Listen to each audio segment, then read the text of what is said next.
السلام علیکم ویورز، کیسے ہیں آپ سب؟ آج کی ویڈیو میں آپ سب کے ساتھ میں ملک صفدر حیات کی ڈائری سے ایک اور کیس شیئر کروں گی جس کا نام ہے رائی کا پہاڑ۔ امید ہے آپ سب کا ویکینڈ اچھا گزرا ہوگا۔ تو چلیے سٹارٹ کرتے ہیں۔ ایک ٹھٹری ہوئی صبح میں تیار ہو کر تھانے پہنچا تو ایک نہایت ہی سنسنی خیز خبر میری منتظر تھی۔ میں جیسے ہی جا کر اپنے کمرے میں بیٹھا، کانسٹیبل امیر خان نے میرے پاس آ کر بتایا، ملک صاحب، ادھر ایک بندے کی لاش ملی ہے۔ میں سیدھا ہو کر بیٹھ گیا اور تیز لہجے میں کہا، ادھر کدھر امیر خان؟ ادھر کچا امن آباد روڈ والے پھاٹک کے قریب، کانسٹیبل نے جواب دیا، ریلوے کی پٹری کے کنارے۔ ان دنوں میں ضلع گجرانوالہ کے تھانہ صدر میں تعینات تھا۔ یہ تھانہ شیخو پورہ موڑ کے نزدیک ہی واقع تھا۔ کانسٹیبل نے جس جائے وقوع کی نشاندہی کی تھی، یہ سارا علاقہ میرے تھانے کی حدود میں آتا تھا۔ اس بد نصیب کا نام کیا ہے؟ میں نے کانسٹیبل سے سوال کیا، اور وہ کہاں کا رہنے والا ہے؟ ابھی تک اس کے بارے میں کچھ پتہ نہیں چل سکا جناب، امیر خان نے بتایا۔ جو لوگ یہ اطلاع لے کر تھانے آئے ہیں، ان میں سے کوئی بھی مقتول کے بارے میں کچھ نہیں جانتا۔ اطلاع کنندگان کو میرے پاس بھیجو، میں نے تیز لہجے میں کہا۔ ٹھیک ہے ملک صاحب۔ کانسٹیبل یہ کہتے ہوئے ہمارے کمرے سے نکل گیا۔ تھوڑی دیر کے بعد اطلاع کنندگان میرے سامنے حاضر تھے۔ وہ کل 3 افراد تھے، جن میں سے 2 کا تعلق اصغر کالونی سے اور 1 کا تعلق کنیال باغ سے تھا۔ کنیال اور اصغر کالونی جائے وقوع کے آس پاس کے علاقے ہیں۔ میں نے ان تینوں کو بیٹھنے کے لیے کہا، پھر باری باری ان کے چہروں کا جائزہ لینے کے بعد کہا، اب بتائیں آپ لوگوں نے کس بندے کی لاش دیکھی ہے؟ اصغر کالونی سے تعلق رکھنے والے افراد کے نام جمیل دین اور اسحاق احمد تھے۔ ان میں سے اسحاق احمد نے جواب دیا، تھانے دار صاحب، اس بندے کی لاش تو فیض محمد نے دریافت کی ہے۔ ہم تو اخلاقی طور پر اس کے ساتھ آ گئے ہیں۔ تم لوگوں نے بہت اچھا کیا۔ میں نے یک کے بعد دیگرے اسحاق احمد اور جمال دین کی طرف دیکھا، پھر اپنا روئے سخن محمد کی جانب موڑتے ہوئے پوچھا، ہاں بھائی فیض احمد، تم نے صبح ہی صبح کس کی لاش ڈھونڈ نکالی ہے؟ فیض احمد نامی وہ ادھیڑ عمر شخص کنیال باغ میں مالی اور چوکیداری کے فرائض انجام دیتا تھا، اور اس کی رہائش بھی مذکورہ باغ کے اندر ایک چھوٹے سے کوارٹر میں تھی۔ کنیال باغ ریلوے پھاٹک سے آگے کچا امن آباد کی روڈ دونوں جانب پھیلا ہوا تھا۔ فیض محمد نے میرے سوال کے جواب میں بتایا، تھانے صاحب، میں کسی کی لاش کو تلاش کرنے نہیں نکلا تھا، وہ تو بس اتفاق سے مجھے نظر آ گئی تھی۔ اس اتفاق کی وضاحت کرو فیض محمد، میں نے اس کی آنکھوں میں دیکھتے ہوئے کہا۔ میں صبح جلدی اٹھنے کا عادی ہوں اور رفع حاجت کے لیے ریل کی پٹری کے ساتھ آگے نکل جاتا ہوں۔ وہ مجھے تفصیل سے آگاہ کرنے لگا۔ جب میں واپس آ رہا تھا تو اس وقت تک ہلکا ہلکا اجالا پھیلنا شروع ہو گیا تھا۔ میں نے پٹری والی ڈھلان کے کنارے پر ایک گٹری سی پڑی دیکھی۔ اندرونی تجسس مجھے اس گٹری کے قریب لے گیا۔ تبھی مجھے پتہ چلا کہ وہ کوئی گٹری نہیں بلکہ کسی جوان مرد کی لاش ہے۔ اتنا بتانے کے بعد فیض محمد خاموش ہو گیا۔ میں نے پوچھا، فیض محمد، تمہیں اس بات کا اندازہ کیسے ہوا کہ نوجوان مرد لاش میں تبدیل ہو چکا ہے؟ کیا تم نے اسے چھو کر دیکھا تھا؟ نہیں جناب، وہ نفی میں گردن جھٹکتے ہوئے بولا، میں نے تو اسے ہاتھ لگانے کی کوشش نہیں کی، اس کی حالت نے ہی مجھے بتا دیا تھا۔ میں مختلف سوالات کے ذریعے اپنا ذہن کلیئر کرنے کی کوشش کر رہا تھا۔ اس جوان کی حالت میں تمہیں کوئی ایسی بات نظر آئی تھی؟ جناب، فیض محمد نے ایک جھرجھری لی اور پھر میرے سوال کے جواب میں بتایا، اس بد نصیب کی گردن شہرک کے مقام سے کٹی ہوئی تھی اور لباس کا بالائی حصہ خون میں تر تر تھا۔ اوہ! میں نے ایک گہری سانس خارج کی، پھر فیض احمد سے پوچھا، کیا تم اس بندے کو جانتے ہو؟ نہیں جی، اس نے نفی میں گردن ہلا دی۔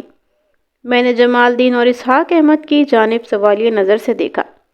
ان دونوں کی آنکھوں میں ناشناسائی کے تاثرات ابھرے اور جمال الدین نے گہری سنجیدگی سے بتایا، تھانے دار صاحب، ہم نے موقع پر جا کر اس بندے کی لاش کو دیکھا ہے اور وہاں بھی بہت سے لوگ موجود تھے۔ ہم سب کی ایک ہی رائے ہے کہ وہ بندہ ہمارے علاقے کا رہنے والا نہیں۔ سب نے اس کی شناخت سے لا علمی کا اظہار کیا ہے۔ وہ ہمارے لیے بالکل اجنبی ہیں۔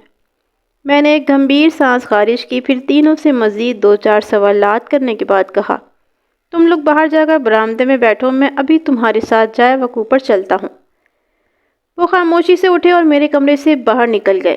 ٹھیک 10 بجے میں جائے وقوع پر موجود تھا۔ مجھے اچھی طرح یاد ہے کہ وہ 10 جنوری کی ایک ٹھنڈی ٹھار صبح تھی۔ وقت 10 کا ہندسہ عبور کر چکا تھا، لیکن ابھی تک سورج نے اپنا جلالی مکھڑا نہیں دکھایا تھا۔ ان دنوں دھند بھی بہت زیادہ ہو رہی تھی اور بعض اوقات تو پورا دن انسانی آنکھ سورج کی شکل دیکھنے کو ترس جاتی تھی۔ مذکورہ جوان کی عمر 27-28 سال کے لگ بھگ رہی ہوگی۔ وہ دبلا پتلا اور درمیانے قد کا مالک تھا۔ اس نے بوسکی کی قمیض اور لٹھے کی شلوار زیب تن کر رکھی تھی۔ پاؤں میں بند نیا جوتا تھا۔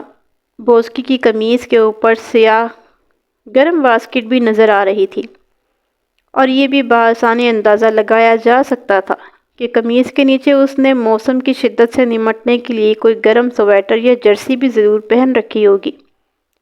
بعد ازاں جب میں نے اس کی لاش کا تفصیلی معائنہ کیا تو میرا یہ اندازہ 100% درست ثابت ہوا۔ بوسکی کی قمیض کے نیچے اونی سویٹر موجود تھا۔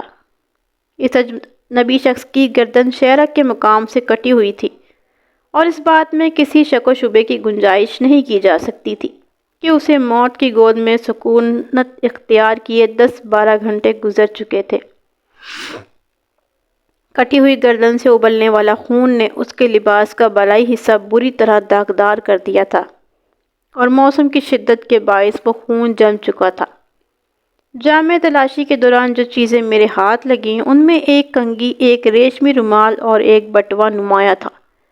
کنگھی ویسی تھی جیسا کہ دیگر کنگھیاں ہوتی ہیں، لہٰذا اس کے ذکر کا کوئی فائدہ نہیں۔ ریشمی رومال کے ایک کونے میں رنگ برنگا پھول کڑا ہوا تھا اور دوسرے کونے میں انگریزی حروف M اور B گاڑے گئے تھے، اور ان دونوں حرف کے درمیان ایک ننھا سا دل بنا ہوا تھا، اور M B یقیناً ناموں کو ظاہر کرتے تھے، اور ان میں سے ایک نام اسی مقتول کا تھا۔ مقتول کی جیب میں سے برآمد ہونے والے بٹوے میں سے 350 روپے کی رقم نکلی تھی۔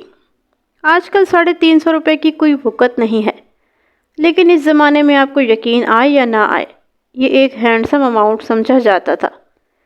مقتول کی لاش کے معائنے کے دوران مجھے ایک چیز نے بری طرح چونکا دیا تھا، اور وہ تھے اس کے مہندی لگے ہاتھ۔ اس کے ایک ہاتھ پر سادہ اور دوسرے ہاتھ پر خوشنما مہندی لگی ہوئی تھی، جیسا کہ عام طور پر دلہا کے لگائی جاتی ہے۔ اس کے جسم پر سجا لباس بھی اسی جانب اشارہ کرتا تھا کہ یا تو وہ کسی شادی کی تقریب میں شامل رہا تھا یا پھر خود ہی وہ دولہا میاں تھا۔ اگر ایسا ہی تھا تو پھر اس کی موت بڑی افراتفری اور سنسنی خیز پھیلانے والی تھی۔ میں نے اس کے سامنے آتے ہوئے کانسٹیبل کی مدد سے جائے وقوع کا اچھی طرح جائزہ لیا، اور 10 منٹ کے بعد آلہ قتل کو تلاش کرنے میں کامیاب ہو گیا۔ وہ ایک تیز دھار خنجر تھا جو مجھے ایک گندے پانی والی نالی کے قریب گھاس میں پڑا ملا تھا۔ خنجر کے خطرناک پھل پہ خون جمع ہوا تھا۔ محتاط اندازے کے مطابق خنجر کے پھل پر دکھائی دینے والا خون اسی مقتول جوان کا تھا۔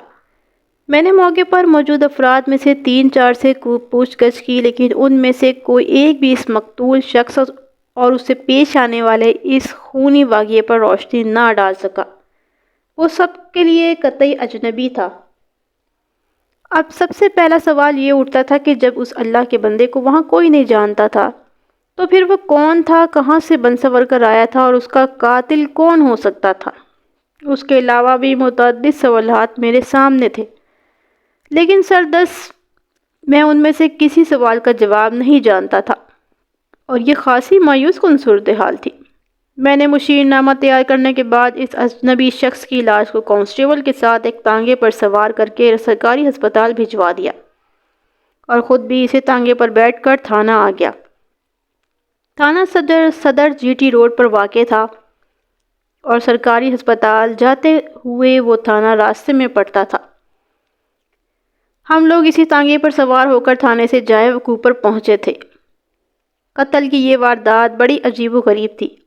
مقتول کو اس علاقے میں کوئی بھی نہیں جانتا تھا، جس کا واضح مطلب یہی تھا کہ وہ کسی اور علاقے کا رہنے والا تھا۔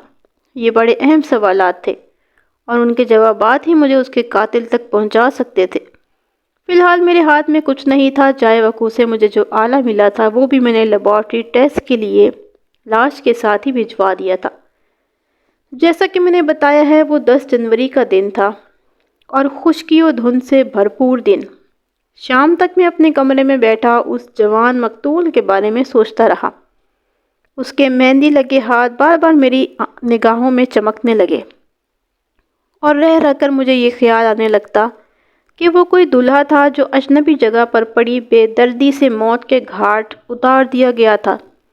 اس اجنبی مقتول کے مہندی لگے ہاتھوں کے افسانے پر میں نے گرد و نواح کے تمام علاقوں میں بندے دوڑا کر یہ معلوم کرنے کی کوشش کی کہ کہیں کوئی شادی کی تقریب تو منعقد نہیں ہوئی تھی۔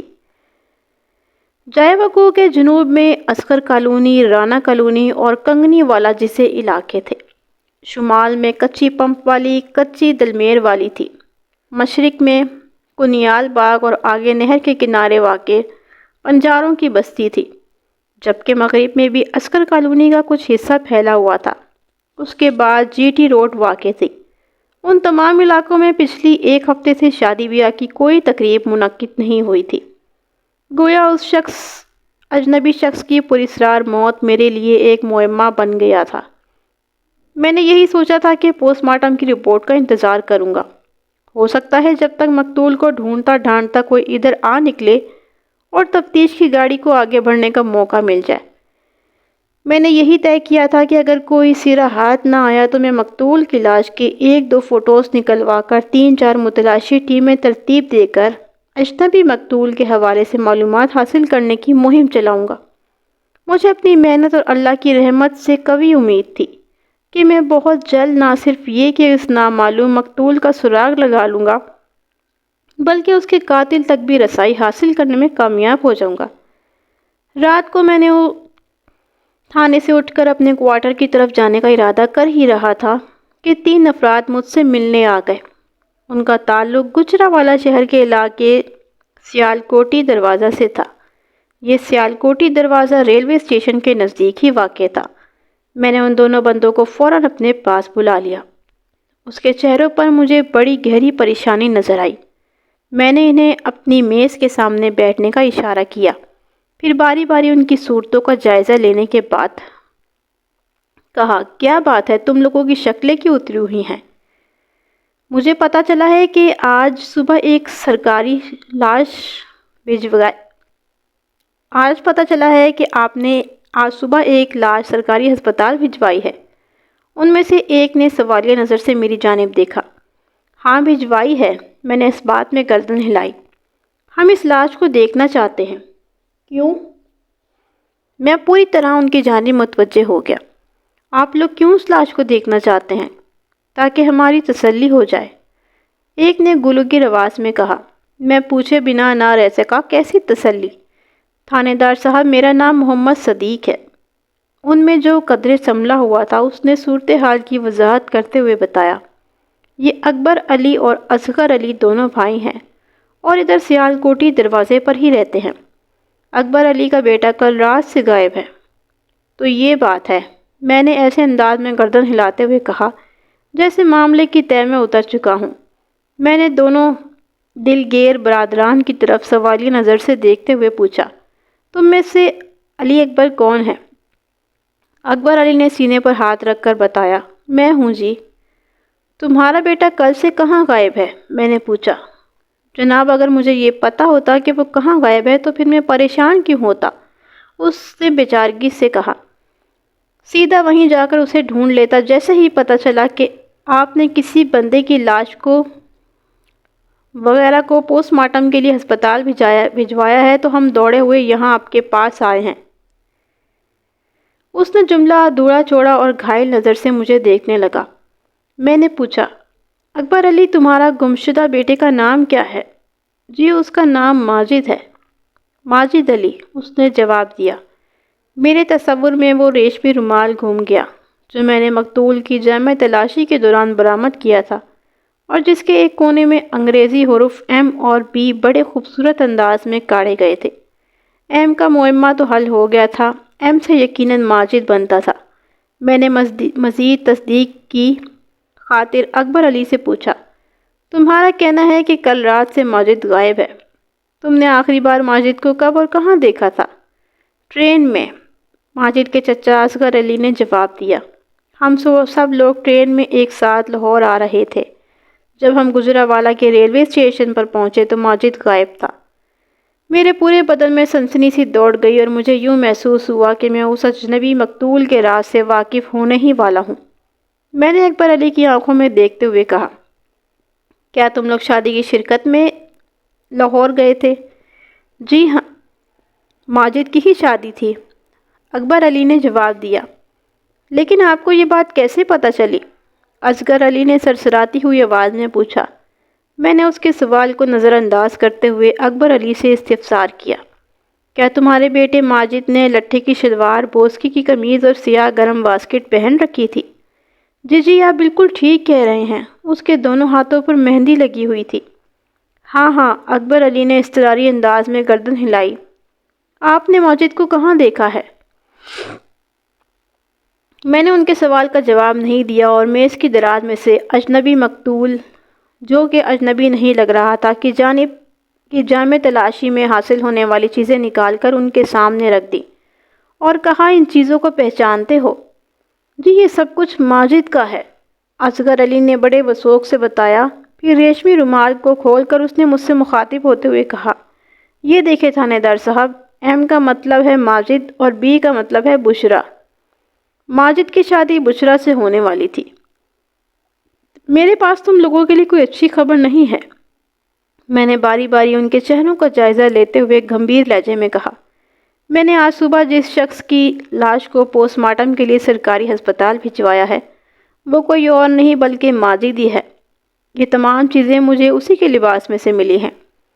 اکبر علی نے روحان سی آواز میں پوچھا، تھانے دار صاحب میرے بیٹے کو کس نے قتل کیا ہے؟ میں قاتل کے بارے میں فی الحال کچھ نہیں کہہ سکتا، میں نے گہری سنجیدگی سے کہا۔ تم لوگ تعاون کرو گے تو میں تفتیش کو کسی صحیح رخ پر ڈال سکوں گا، ابھی تو میں خود بھی اندھیرے میں ہوں۔ پھر میں نے نہایت ہی مختصر اور جامع الفاظ میں انہیں جائے وقوع سے ماجد کی لاش کی دریافت کے بارے میں بتایا۔ جب میں خاموش ہوا تو اصغر علی نے مجھ سے پوچھا، آپ ہم سے کس قسم کا تعاون چاہتے ہیں؟ آپ لوگ مجھے ان واقعات کی تفصیلات سے آگاہ کریں گے جو ٹرین میں سفر کے دوران میں پیش آئے تھے، میں نے ٹھہرے ہوئے لہجے میں کہا۔ پھر اصغر علی کی آنکھوں میں جھانکتے ہوئے سوال کیا، ابھی تھوڑی دیر پہلے تم نے ریشمی رومال کو دیکھ کر یہ کہا تھا کہ ماجد کی شادی بشرا سے ہونے والی تھی، اس بات کا کیا مطلب ہوا؟ ہونے والی تھی مگر ہو نہیں سکی، وہ گڑبڑاتے ہوئے انداز میں بولا۔ ہم لوگ لاہور سے خالی ہاتھ ہی واپس آ گئے ہیں۔ کیوں؟ میرے اختصار میں گہری دلچسپی تھی، اکبر علی نے جواب دیا۔ تھانے دار صاحب، ادھر لاہور میں ایک ناخوشگوار واقعہ پیش آ گیا تھا کہ ہنگامی حالات نے ہمیں شادی کینسل کرنا پڑی اور ہم لوگ خالی ہاتھ واپس آ گئے۔ میں اس ناخوشگوار واقعے کی تفصیل جاننا چاہتا ہوں، میں نے ٹھہرے ہوئے لہجے میں کہا۔ اس سے مجھے ماجد کے قاتل تک پہنچنے میں آسانی حاصل ہو جائے گی۔ بات بہت لمبی ہو جائے گی جناب، اصغر علی نے کہا۔ بھائی صاحب، آپ صدیق صاحب کے ساتھ ہسپتال جا کر ماجد کی لاش چیک کریں، تھانے دار صاحب کو ساری کہانی سنا کر آپ کے پاس آتا ہوں۔ یہ ممکن نہیں ہے، میں نے ایک لفظ پر زور دیتے ہوئے کہا۔ جی کیا ممکن نہیں ہے؟ اصغر علی نے پوچھا۔ یہی کہ آپ میں سے کوئی اس وقت ہسپتال جا کر ماجد کی لاش کا معائنہ کر سکے، میں نے گہری سنجیدگی سے کہا۔ ہسپتال کا عملہ آپ لوگوں کو لاش کی ایک جھلک بھی نہیں دکھائے گا، اب پوسٹ مارٹم کے بعد ہی ماجد کی لاش آپ لوگوں کے حوالے کی جائے گی، لہٰذا میں نے لمحاتی توقف کر کے ایک گہری سانس لی، پھر سنجیدگی سے اضافہ کرتے ہوئے کہا، لہٰذا بہتر یہی ہے کہ آپ لوگ مجھے ان واقعات کی تفصیل سے آگاہ کریں جن کے نتیجے میں یہ سانحہ پیش آیا ہے۔ اس چکر میں نہ رہیں کہ بات لمبی ہو جائے گی یا مختصر رہے گی۔ میں یہاں آپ لوگوں کی باتیں اور کہانیاں سننے کے لیے ہی تو بیٹھا ہوں۔ وہ میرے جائز مطالبے سے انکار نہیں کر سکتے تھے، لہٰذا اکبر علی اور اصغر علی نے ملے جلے انداز میں مجھے ماجد کی شادی کا مضحکہ خیز قصہ سنا ڈالا۔ آگے بڑھنے سے پہلے میں اس واقعے سے غیر ضروری باتوں کو حذف کر کے واقعات آپ کی خدمت میں پیش کرتا ہوں کہ آئندہ کی تفتیش میں آپ کا ذہن کسی الجھن کا شکار نہ ہو۔ آپ کو اس واقعے پر ہنسی بھی آئے گی اور جھنجھلاہٹ بھی محسوس ہوگی۔ بہرحال جو حقیقت ہے میں آپ کی خدمت میں پیش کر رہا ہوں۔ مقتول ماجد کی شادی بشریٰ نامی ایک لڑکی سے طے پائی تھی۔ مقتول خود تو سیالکوٹی دروازہ گجرانوالہ کا رہائشی تھا اور بشریٰ لاہور کے ایک محلے میں گھوڑے شاہ لاہور میں رہتی تھی۔ نسیمہ اس کی پڑوسن تھی اور یہ رشتہ نسیمہ نہیں کے توسط سے ہی لگا تھا۔ نسیمہ عرصہ دراز سے بیمار چلی آ رہی تھی۔ اس کی عمر 60 سے متجاوز تھی اور بیماری ایسی کہ جس کا اختتام موت کے سوا اور کچھ نہیں تھا۔ وہ گجرانوالہ آ کر ماجد کی شادی میں بھرپور شرکت نہیں کر سکتی تھی، لہٰذا اس نے اپنی چھوٹی بہن سلیمہ یعنی ماجد کی ماں سے ایک فرمائش کی تھی اور سلیمہ نے یہ فرمائش اس خیال کے پیش نظر پوری کرنے کا فیصلہ کر لیا تھا کہ نسیمہ بستر مرگ پر پڑی ہے، یہ اس کی آخری خواہش بھی ہو سکتی ہے، لہٰذا اس کی خوشی کی خاطر اس کی بات مان لینا چاہیے۔ سلیمہ نے اس کام کے لیے اپنے گھر کے دوسرے افراد کو بھی راضی کر لیا تھا۔ نسیمہ نے اپنی بہن سلیمہ کے سامنے یہ خواہش ظاہر کی تھی کہ وہ تمام لوگ 3 دن کے لیے اس کے گھر آ جائیں اور شادی کی تمام رسمیں اسی کے گھر میں رہتے ہوئے پوری کی جائیں۔ پھر 3 دن کے بعد ماجد اور بشریٰ کا نکاح ہوا اور وہ سب دولہا دلہن کے ہمراہ واپس گجرانوالہ چلے جائیں۔ نسیمہ کی یہ خواہش نما تجویز ماجد کے گھر والوں نے راضی خوشی مان لی تھی۔ 6 جنوری کی صبح ماجد اور اس کے گھر میں 20 افراد گجرانوالہ سے ٹرین میں بیٹھ کر لاہور پہنچ گئے۔ گھر کے افراد میں ماجد کا باپ، ماں، چھوٹی 2 بہنیں، چچا اور اصغر علی اور اس کی فیملی کے دیگر افراد کے علاوہ چند قریبی رشتہ دار بھی شامل تھے۔ ماجد کا چھوٹا بھائی واجد علی اور چچا کی فیملی کے کچھ لوگ ادھر سیالکوٹی دروازہ والے گھر میں ہی رہ گئے تھے۔ ایک اور شخص کو ادھر ہی رک جانا چاہیے تھا، لیکن وہ ضد کر کے بارات کے ساتھ گجرانوالہ سے لاہور پہنچ گیا تھا۔ بعد ازاں یہ شخص بڑا سنسنی خیز کردار ثابت ہوا تھا۔ اس کردار کا نام کریم در عرف کرمو، عمر 70 سے متجاوز، سر اور داڑھی کے بال 101% سفید، کمر جھکی ہوئی، ہاتھ میں عصا، بنائی اتنی کم کہ بمشکل لوگوں کے چہروں کو پہچان پاتا تھا، سماعت بھی گزارے لائق تھی اور صحت بھی مخدوش اور قابل رحم۔ یہ شخص رشتے میں مقتول ماجد کا نانا جان تھا اور انہیں کے گھر میں رہائش پذیر تھا۔ سلیمہ نے اپنی بہن نسیمہ کی خواہش پوری کرنے کے لیے شادی کی تمام تر تقریب اس کے گھر میں منتقل کر دی تھی، تو وہ اپنے باپ کی فرمائش کو کیسے رد کر سکتی تھی؟ سب کچھ حسب پروگرام دھیرے دھیرے آگے بڑھ رہا تھا۔ یہ لوگ 6 جنوری کی دوپہر کو لاہور پہنچ گئے تھے اور اسی شام سے مختلف رسموں کا آغاز ہو گیا تھا۔ ماجد اور بشریٰ کے نکاح کے لیے 10 جنوری کی صبح کا وقت طے کیا گیا تھا۔ یہ لوگ دوپہر کا کھانا گھوڑے شاہ لاہور میں کھاتے اور شام سے پہلے دلہن کو لے کر واپس گجرانوالہ پہنچ جاتے، لیکن جنوری کی صبح ایک ایسا واقعہ پیش آیا کہ شام کا پروگرام کھو کھاتے چلا گیا۔ یہ سب کچھ کرمو بابا کی وجہ سے پیش آیا تھا۔ کرمو روزانہ گھر سے غائب ہو جاتا اور پھر سپہر تک واپس آ جاتا تھا۔ یہ بات کسی کی سمجھ میں نہیں آ رہی تھی کہ وہ کہاں اور کس کام کے لیے جاتا تھا۔ سلمیٰ نے اس غیر حاضری کے بارے میں جب بھی اسے سوال کیا تو وہ یہ کہہ کر اسے مطمئن کر دیتا، جھلیے میں نے کہاں جانا ہے، میں تو ادھر ہی تھا۔ ابا جی آپ ادھر ہوتے تو مجھے نظر آتے، سلیمہ نے الجھن زدہ انداز میں کہا۔ پتہ نہیں کہاں غائب ہو جاتے ہیں۔ میں گھر کے اندر نہیں تھا سلیمہ، کرمو نے جواب دیا، ذرا باہر نکل گیا تھا۔ باہر کہاں؟ سلیمہ نے پوچھا۔ میں ذرا دھوپ سیکنے ادھر دوسری گلی میں چلا گیا تھا، کرمو وضاحت کرتے ہوئے بولا۔ ادھر ایک تھڑے پر بڑی کراری دھوپ آتی ہے۔ سلیمہ نے کرمو کی وضاحت کے بعد مزید جر و بحث کی ضرورت محسوس نہ کی۔ کیونکہ ایک تو کرموں کے ساتھ بات کرنے کے لیے کافی اونچی آواز میں بولنا پڑتا تھا، اس کی سماعت کافی کمزور تھی۔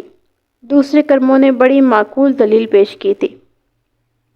دن ایک گھنٹہ سرک کر آگے بڑھ رہے تھے کہ کرمو روزانہ ہی گھر سے باہر نکل جاتا اور دوپہر کے بعد واپس آ جاتا۔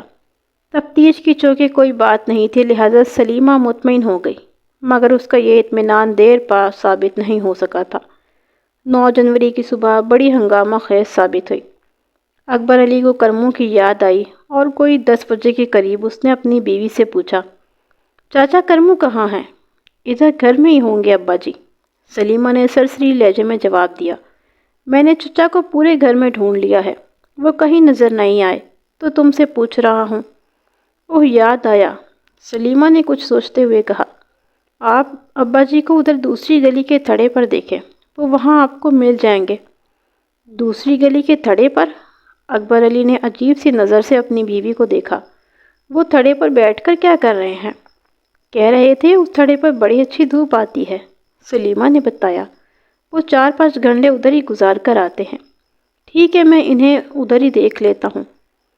پر آپ کو ابا جی سے کام کیا ہے؟ سلیمہ نے پوچھا۔ آ کر بتاؤں گا، اکبر علی یہ کہتے ہوئے گھر سے نکل گیا۔ جب اکبر علی مذکورہ تھڑے پر پہنچا تو ایک منظر دیکھ کر دنگ رہ گیا۔ پہلے تو اسے اپنی آنکھوں پر یقین نہیں آیا، لیکن یقین کرنے کے سوا کوئی چارہ نہیں تھا۔ وہ آنکھوں دیکھی حقیقت کو کسی خواب کے پیٹے میں نہیں ڈال سکتا تھا۔ حقیقت بہت ہی نازک اور تلخ تھی۔ کرمو دن عرف کرمو ایک دیوار سے ٹیک لگائے آنکھیں بند کیے تھڑے کے کنارے پر بیٹھا تھا۔ اس کا عصا بھی قریب ہی پڑا نظر آ رہا تھا۔ یہ سب تو عین قابل یقین اور نارمل تھا۔ جس چیز نے اکبر علی کی عقل کے پرخچے اڑا دیے وہ بڑی انوکھی اور شرمناک تھی۔ کرموں کے سامنے پر بہت سے کرنسی کے سکے پھیلے نظر آ رہے تھے۔ اکبر علی کا سسر اس تھڑے پر بیٹھ کر بھیک مانگ رہا تھا۔ اکبر علی نے دانشمندی کا مظاہرہ کرتے ہوئے وقوع پر کسی قسم کی ہنگامہ آرائی مناسب نہ سمجھی اور کرموں کو پہلی فرصت میں وہاں سے اٹھا کر گھر لے آیا۔ وہ جس مقصد سے تھوڑی دیر پہلے کرموں کو ڈھونڈ رہا تھا وہ پسے پش چلا گیا اور وہ خاص سے ہرجانہ انداز میں اپنے سسر سے باز پرس کرنے لگا۔ سلیمہ بھی کمرے میں موجود تھی۔ اکبر علی نے آواز دھیمی رکھتے ہوئے سلیمہ سے کہا، پتہ ہے تمہارے ابا جی ادھر تھڑے پر کیا گل کھلا رہے تھے؟ کیوں، کیا ہوا؟ سلیمہ نے سوالیہ نظر سے اپنے خاوند کی طرف دیکھا۔ یہ تو باہر دھوپ سیکنے جاتے ہیں۔ دھوپ سیکنے نہیں، بھیک مانگنے کا ہو سلیمہ، اکبر علی نے غصیلے لہجے میں کہا۔ میری تو ناک کٹ گئی ہے۔ اکبر علی، یہ آپ کیسی باتیں کر رہے ہیں؟ سلیمہ نے بے یقینی سے باری باری اکبر علی اور کرموں کی طرف دیکھا۔ کرموں کی سماعت ضرور کمزور تھی لیکن وہ بالکل بہرا بھی نہیں تھا۔ اپنے داماد کے تبصرے نے اسے سلگا کر رکھ دیا۔ وہ ہر مصلحت کو بالائے طاق رکھ کر تپتے ہوئے لہجے میں اپنی بیٹی سے مخاطب ہوا۔ سلیمہ، تمہارا گھر والا بکواس کر رہا ہے۔ میں اس عمر میں اب بھیک مانگوں گا، اور وہ بھی اپنے نواسے کی ہونے والی سسرال میں آ کر؟ آپ کو ضرور کوئی غلط فہمی ہوئی ہے اکبر علی، سلیمہ نے بگڑتی ہوئی بات کو بنانے کی کوشش کی۔ میں اندھا نہیں ہوں سلیمہ، جو مجھے بہت بڑی غلط فہمی ہو، اکبر علی نے پاؤں پٹک کر کہا۔ میں نے سب کچھ اپنی آنکھوں سے دیکھا ہے، آپ کے ابا جان۔ وہ لمحاتی توقف کر کے گہری سانسیں لینے لگا، پھر اپنی بات کو مکمل کرتے ہوئے بولا، تمہارے ابا جی دوسری گلی کے کنارے بنے ایک چبوترے پر بیٹھے تھے، بالکل بھکاریوں کے انداز میں، اور ان کے آگے زمین پر 2 جن بھرے سکے پھیلے ہوئے تھے جو آتے جاتے راہگیروں نے ان پر ترس کھا کر پھینکے تھے۔ اگر تم لوگوں کو میری بات کا یقین نہیں آ رہا تو جا کر پوچھ لو، وہ سامنے آ جائے گا۔ ہو سکتا ہے وہ سکے ابھی تک اسی چبوترے پر پڑے ہوں۔ میں نے ان پیسوں کو ہاتھ بھی نہیں لگایا، صرف انہیں اٹھا کر لے آیا ہوں۔ 1 منٹ اکبر علی، کرموں نے خفگی آمیز لہجے میں کہا، یہ تو ٹھیک ہے کہ میں پچھلے 2-3 دن سے اس تھڑے پر بیٹھ کر دھوپ سیک رہا ہوں، لیکن بھیک مانگنے کا کوئی سوال نہیں۔ پتہ نہیں تم یہ کون سی کہانی سنا رہے ہو؟ کہانی کوئی سی بھی ہو، مگر مجھے بہت شرم آ رہی ہے، اکبر علی نے برہمی سے کہا۔ آپ کو نسیمہ نے کئی بار کہا ہے کہ وہ بچوں سے کہہ کر چھت پر چرپائی لگوا دیتی ہیں، سلیمہ نے ایک بار پھر بگڑتی بات کو صورتحال کو سنبھالتے ہوئے کوشش کی۔ چھت پر پورا دن دھوپ رہتی ہے، آپ کو کہیں آنے جانے کی ضرورت نہیں ہے، خام خواہ کی جگہ سائی بن گئی ہے۔ دھوپ تو مجھے باہر گلی میں بھی مل رہی تھی، کرمو نے بدستور خف کی آمیز لہجے میں کہا۔ بس میں گوشی کی باتوں میں آ گیا تھا۔ گوشی؟ کون گوشی؟ اکبر علی نے چونکے ہوئے لہجے میں کہا۔ میں نہیں جانتا وہ کون ہے، کرمو نے گہری سنجیدگی سے کہا۔ یہی کچھ 14-15 سال کا لڑکا ہوگا، کہہ رہا تھا اسی محلے گھوڑے شاہ میں رہتا ہے۔ ابا جی، آپ نے تھوڑی دیر پہلے بتایا ہے کہ آپ گوشی کی باتوں میں آ گئے تھے، سلیمہ نے کریدنے والے انداز میں کہا۔ آپ اس لڑکے کی کون سی باتوں میں آ گئے تھے؟ مجھ سے گوشی نے کہا تھا کہ، کرمو نے بیزاری سے بتایا۔ ابا جی، ادھر دوسری گلی کے کونے پر بہت تیز دھوپ آتی ہے، آپ میرے ساتھ چلیں، میں آپ کو وہاں لے کر چلتا ہوں۔ اور میں اس کی باتوں میں آ گیا، اس نے میرا ہاتھ پکڑا اور وہاں لے گیا۔ مجھے کیا پتا تھا کہ وہ مجھے کسی چکر میں پھنسانے کے لیے چال چل رہا ہے۔ تو گویا گوشی آپ کو وہاں لے کر جاتا ہے؟ سلیمہ نے پوچھا۔ ہاں، کرمو نے اس بات میں گردن ہلاتے ہوئے جواب دیا۔ میں صبح جب گھر سے نکلتا ہوں تو وہ مجھے گلی میں مل جاتا ہے اور میرا ہاتھ پکڑ کر اسی تھڑے تک لے جاتا ہے جہاں بیٹھ کر روزانہ میں دھوپ سیک رہا ہوں۔ 4-5 گھنٹے کے بعد وہ میرا ہاتھ پکڑ کر واپس یہیں پر چھوڑ جاتا ہے۔ تو آپ کو کچھ پتہ نہیں کہ لوگ آپ کو بھکاری سمجھ کر بھیک دے رہے تھے؟ سلیمہ نے دکھی لہجے میں اپنے بوڑھے باپ سے استفسار کیا۔ تو بھی جھلی ہو گئی ہے سلیمہ، کرمو نے خفگی آمیز لہجے میں کہا۔ اگر مجھے پتا ہوتا کہ وہ شیطان بھیک منگوانے کے لیے مجھے وہاں بٹھاتا ہے تو کیا میں خاموشی سے وہاں بیٹھا رہتا؟ وہ لمحے بھر کے لیے متوقف ہوا، پھر ایک گہری سانس خارج کی، پھر اپنی بات مکمل کرتے ہوئے بولا۔ لوگ تو وہاں سے گزرتے رہتے ہیں اور بعض لوگ وہاں رک بھی جاتے تھے، لیکن مجھے کیا پتا وہ مجھے کوئی بھکمنگا سمجھ کر بھیک دینے کے لیے رکتے ہیں۔ آپ لوگوں کو تو پتہ ہی ہے مجھے بہت ہی دھندلا نظر آتا ہے۔ اس بدمعاش گوشی نے بھی مجھے اس بارے میں کچھ نہیں بتایا تھا، حالانکہ اس دوران میں وہ میرے پاس ہی بیٹھا رہتا تھا اور چھوٹی چھوٹی باتیں کرتا رہتا تھا۔ آپ نے خواہ ابا جی کی نیت پر شک کیا، سلیمہ نے اپنے شوہر کی طرف دیکھتے ہوئے شاکی لہجے میں کہا۔ ان بیچاروں کو تو پتہ ہی نہیں کہ گوشی ان کے ساتھ کون سا کھیل کھیل رہا ہے۔ یقین کرو سلیمہ، وہ منظر دیکھ کر میرا دماغ خراب ہو گیا تھا، اکبر علی معذرت خواہ انداز میں وضاحت کرتے ہوئے بولا۔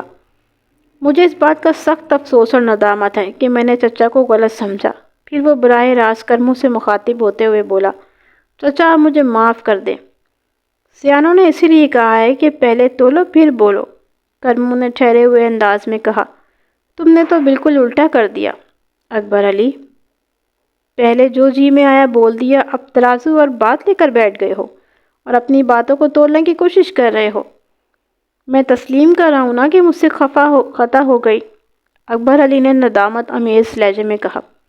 اگر مجھے اپنی غلطی کا احساس ہو گیا ہے تو آپ بھی درگزر کر دیں اکبر علی، کرمو نے سنجیدگی سے کہا۔ میں تمہیں ایک شرط پر ہی معاف کر سکتا ہوں۔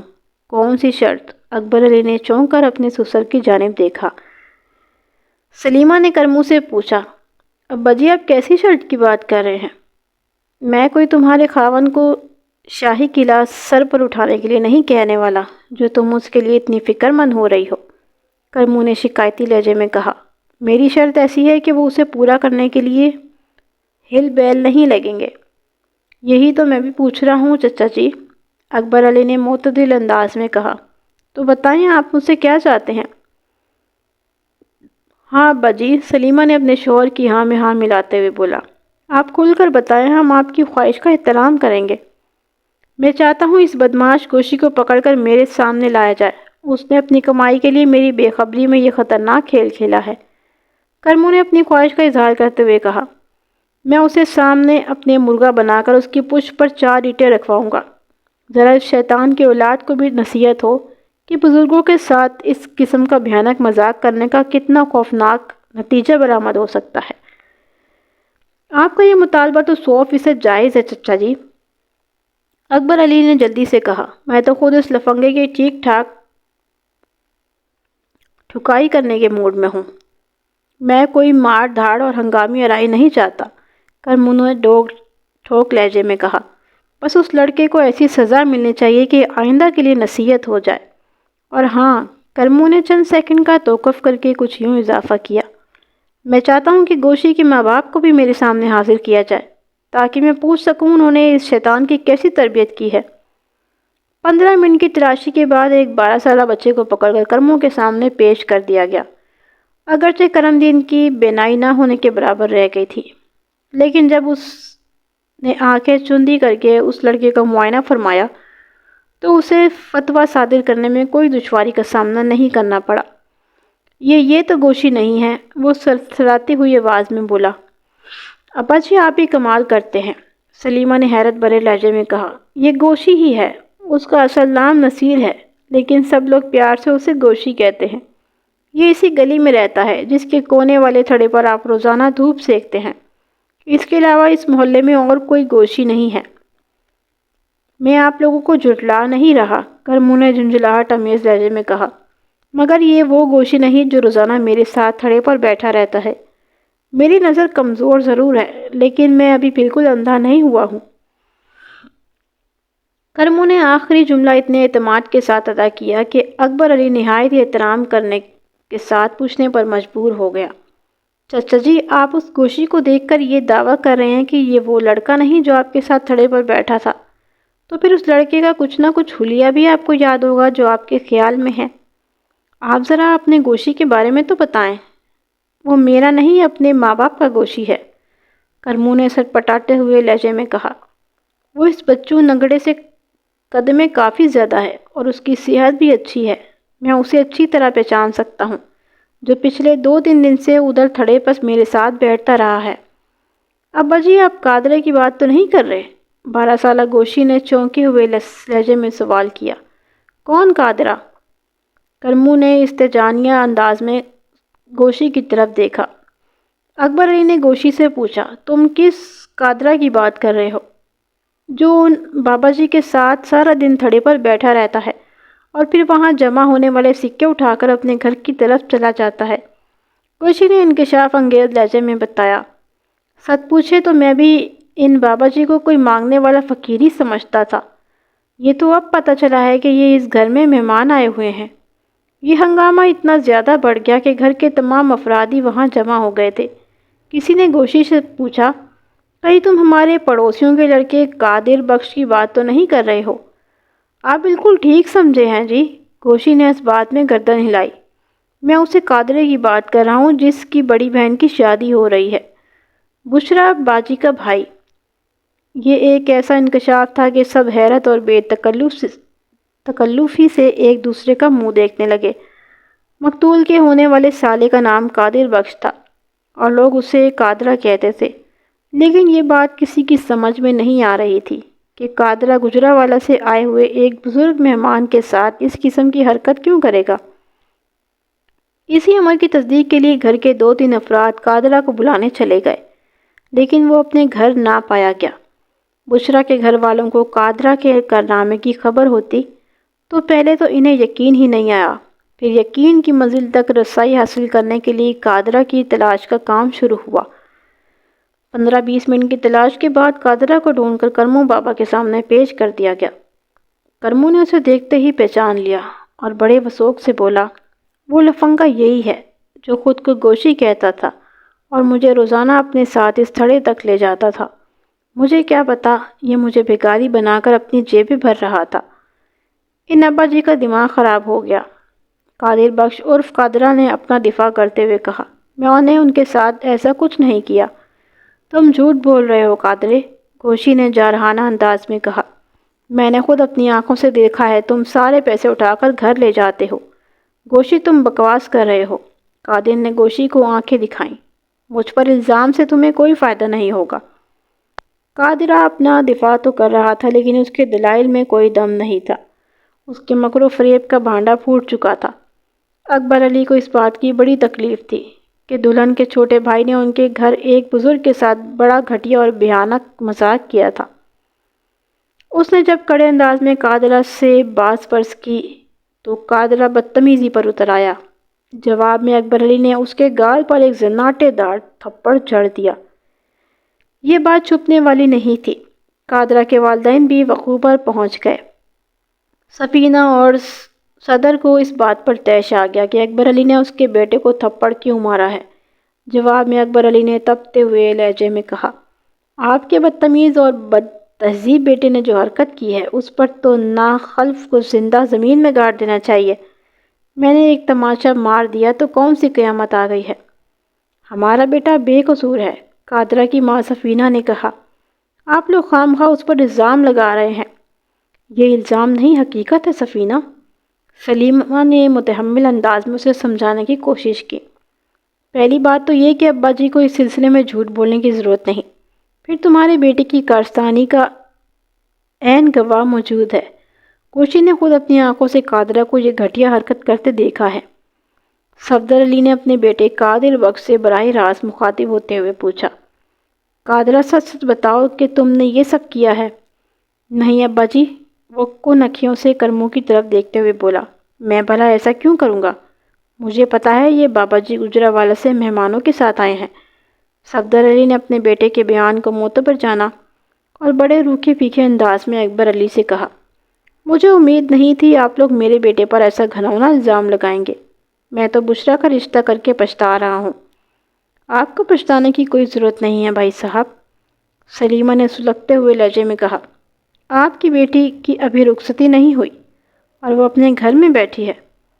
اگر ہم اسے بیاہ کر لے جاتے تو ساری زندگی کے لیے ہمیں پچھتانا پڑتا کہ کیسے کم ظرف لوگوں سے رشتہ داری لگا لی۔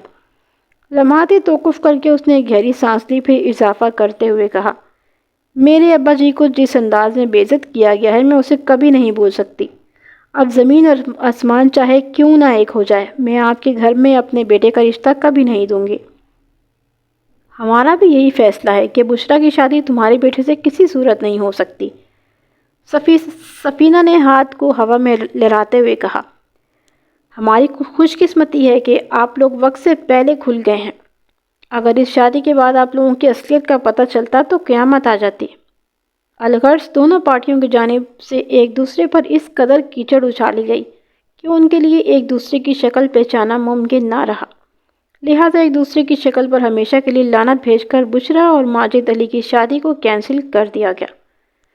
اس تمام تر قصے میں سب سے دلچسپ بات یہ تھی کہ سفینہ اور صفدر نے اپنے بیٹے کی غلطی کو تسلیم کیا تھا، جبکہ تمام تر شہادتیں اس کے خلاف جاتی تھیں۔ بعض والدین احمقانہ حد تک اپنی اولاد کی حمایت پر اتر آتے ہیں، جس کے بڑے بھیانک نتائج ابھر کر سامنے آتے ہیں۔ اس کیس میں بھی کچھ ایسا ہی ہوا تھا۔ سفینہ اور صفدر اپنی ضد پر ڈٹے رہے اور انہوں نے اپنی بیٹی کی زندگی برباد کر ڈالی تھی۔ اگر وہ لوگ لچک کر مظاہرہ کرتے ہوئے اپنی بیٹی کی غلطی کو تسلیم کر کے معذرت خواہ رویہ اپنا لیتے تو یقیناً اکبر علی اور سلیمہ بھی اپنا غصہ تھوکنے پر مجبور ہو جاتے اور بات بن جاتی۔ شادی والا معاملہ تو گیا کھوئے کھاتا۔ میں نے اپنے سامنے بیٹھے ان 3 افراد کی طرف دیکھتے ہوئے کہا، اس کے بعد تم لوگوں نے لاہور میں کیا کیا؟ کرنا کیا تھا جی؟ اکبر علی نے دکھی لہجے میں بتایا، وہاں جتنا بڑا ہنگامہ ہو گیا تھا اس کے بعد مزید رکنا بیوقوفی ہی ہوتا، لہٰذا ہم نے واپسی کی تیاری شروع کر دی۔ میں نے ماجد کو ریلوے اسٹیشن ٹکٹیں لینے بھیج دیا۔ آنے کو تو ہم بس کے ذریعے بھی واپس آ سکتے تھے۔ گھوڑے شاہ سے بسوں کا اڈہ بادامی باغ اور ریلوے اسٹیشن تقریباً ایک جیسے فاصلے پر ہے، لیکن ہم چونکہ لگ بھگ 2 درجن افراد تھے اس لیے ٹرین میں ہی آرام سے آ سکتے تھے۔ اگر وہ بدمزگی نہ ہوتی تو آج شام میں یہاں نہ پہنچتے، اصغر علی نے بوجھل آواز میں کہا، اور دلہا دلہن بھی ہمارے ساتھ ہوتے۔ تقدیر میں جو لکھا ہو کر ہی رہتا ہے تھانے دار صاحب، صدیق نے ایک ٹھنڈی سانس خارج کرتے ہوئے کہا۔ ماجد کی قسمت میں وہ شادی تھی ہی نہیں، شادی گئی جہنم میں، اکبر علی بھرائی ہوئی آواز میں بولا۔ میرا تو جوان بیٹا اس جہاں سے چلا گیا، پتہ نہیں کس منحوس کی نظر کھا گئی میرے ماجد کو۔ اس کیس کا پس منظر تو کھل کر سامنے آ گیا تھا۔ وہ واقعہ پوری تفصیل کے ساتھ میری یادداشت میں محفوظ ہو گیا تھا، جس کے سبب مقتول ماجد کی شادی ہوتے ہوتے رہ گئی تھی، لیکن گھر پہنچنے سے قبل وہ خود زندگی ہار گیا تھا۔ اس کی زندگی کے موت میں بدلنے کا سبب کیا تھا؟ اس سلسلے میں ابھی تک کوئی سرا میرے ہاتھ نہیں آیا تھا، اور یہی سب سے اہم نکتہ تھا۔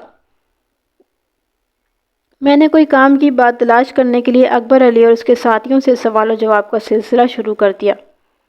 اکبر علی، ماجد ٹکٹیں بک کروانے ریلوے اسٹیشن اکیلا ہی گیا تھا یا اس کے ساتھ کوئی اور بھی گیا تھا؟ میں نے پوچھا۔ جی، وہ اکیلا ہی گیا تھا، اس نے جواب دیا۔ گھر میں سے کسی اور نے اس کے ساتھ جانے کی کوشش نہیں کی تھی؟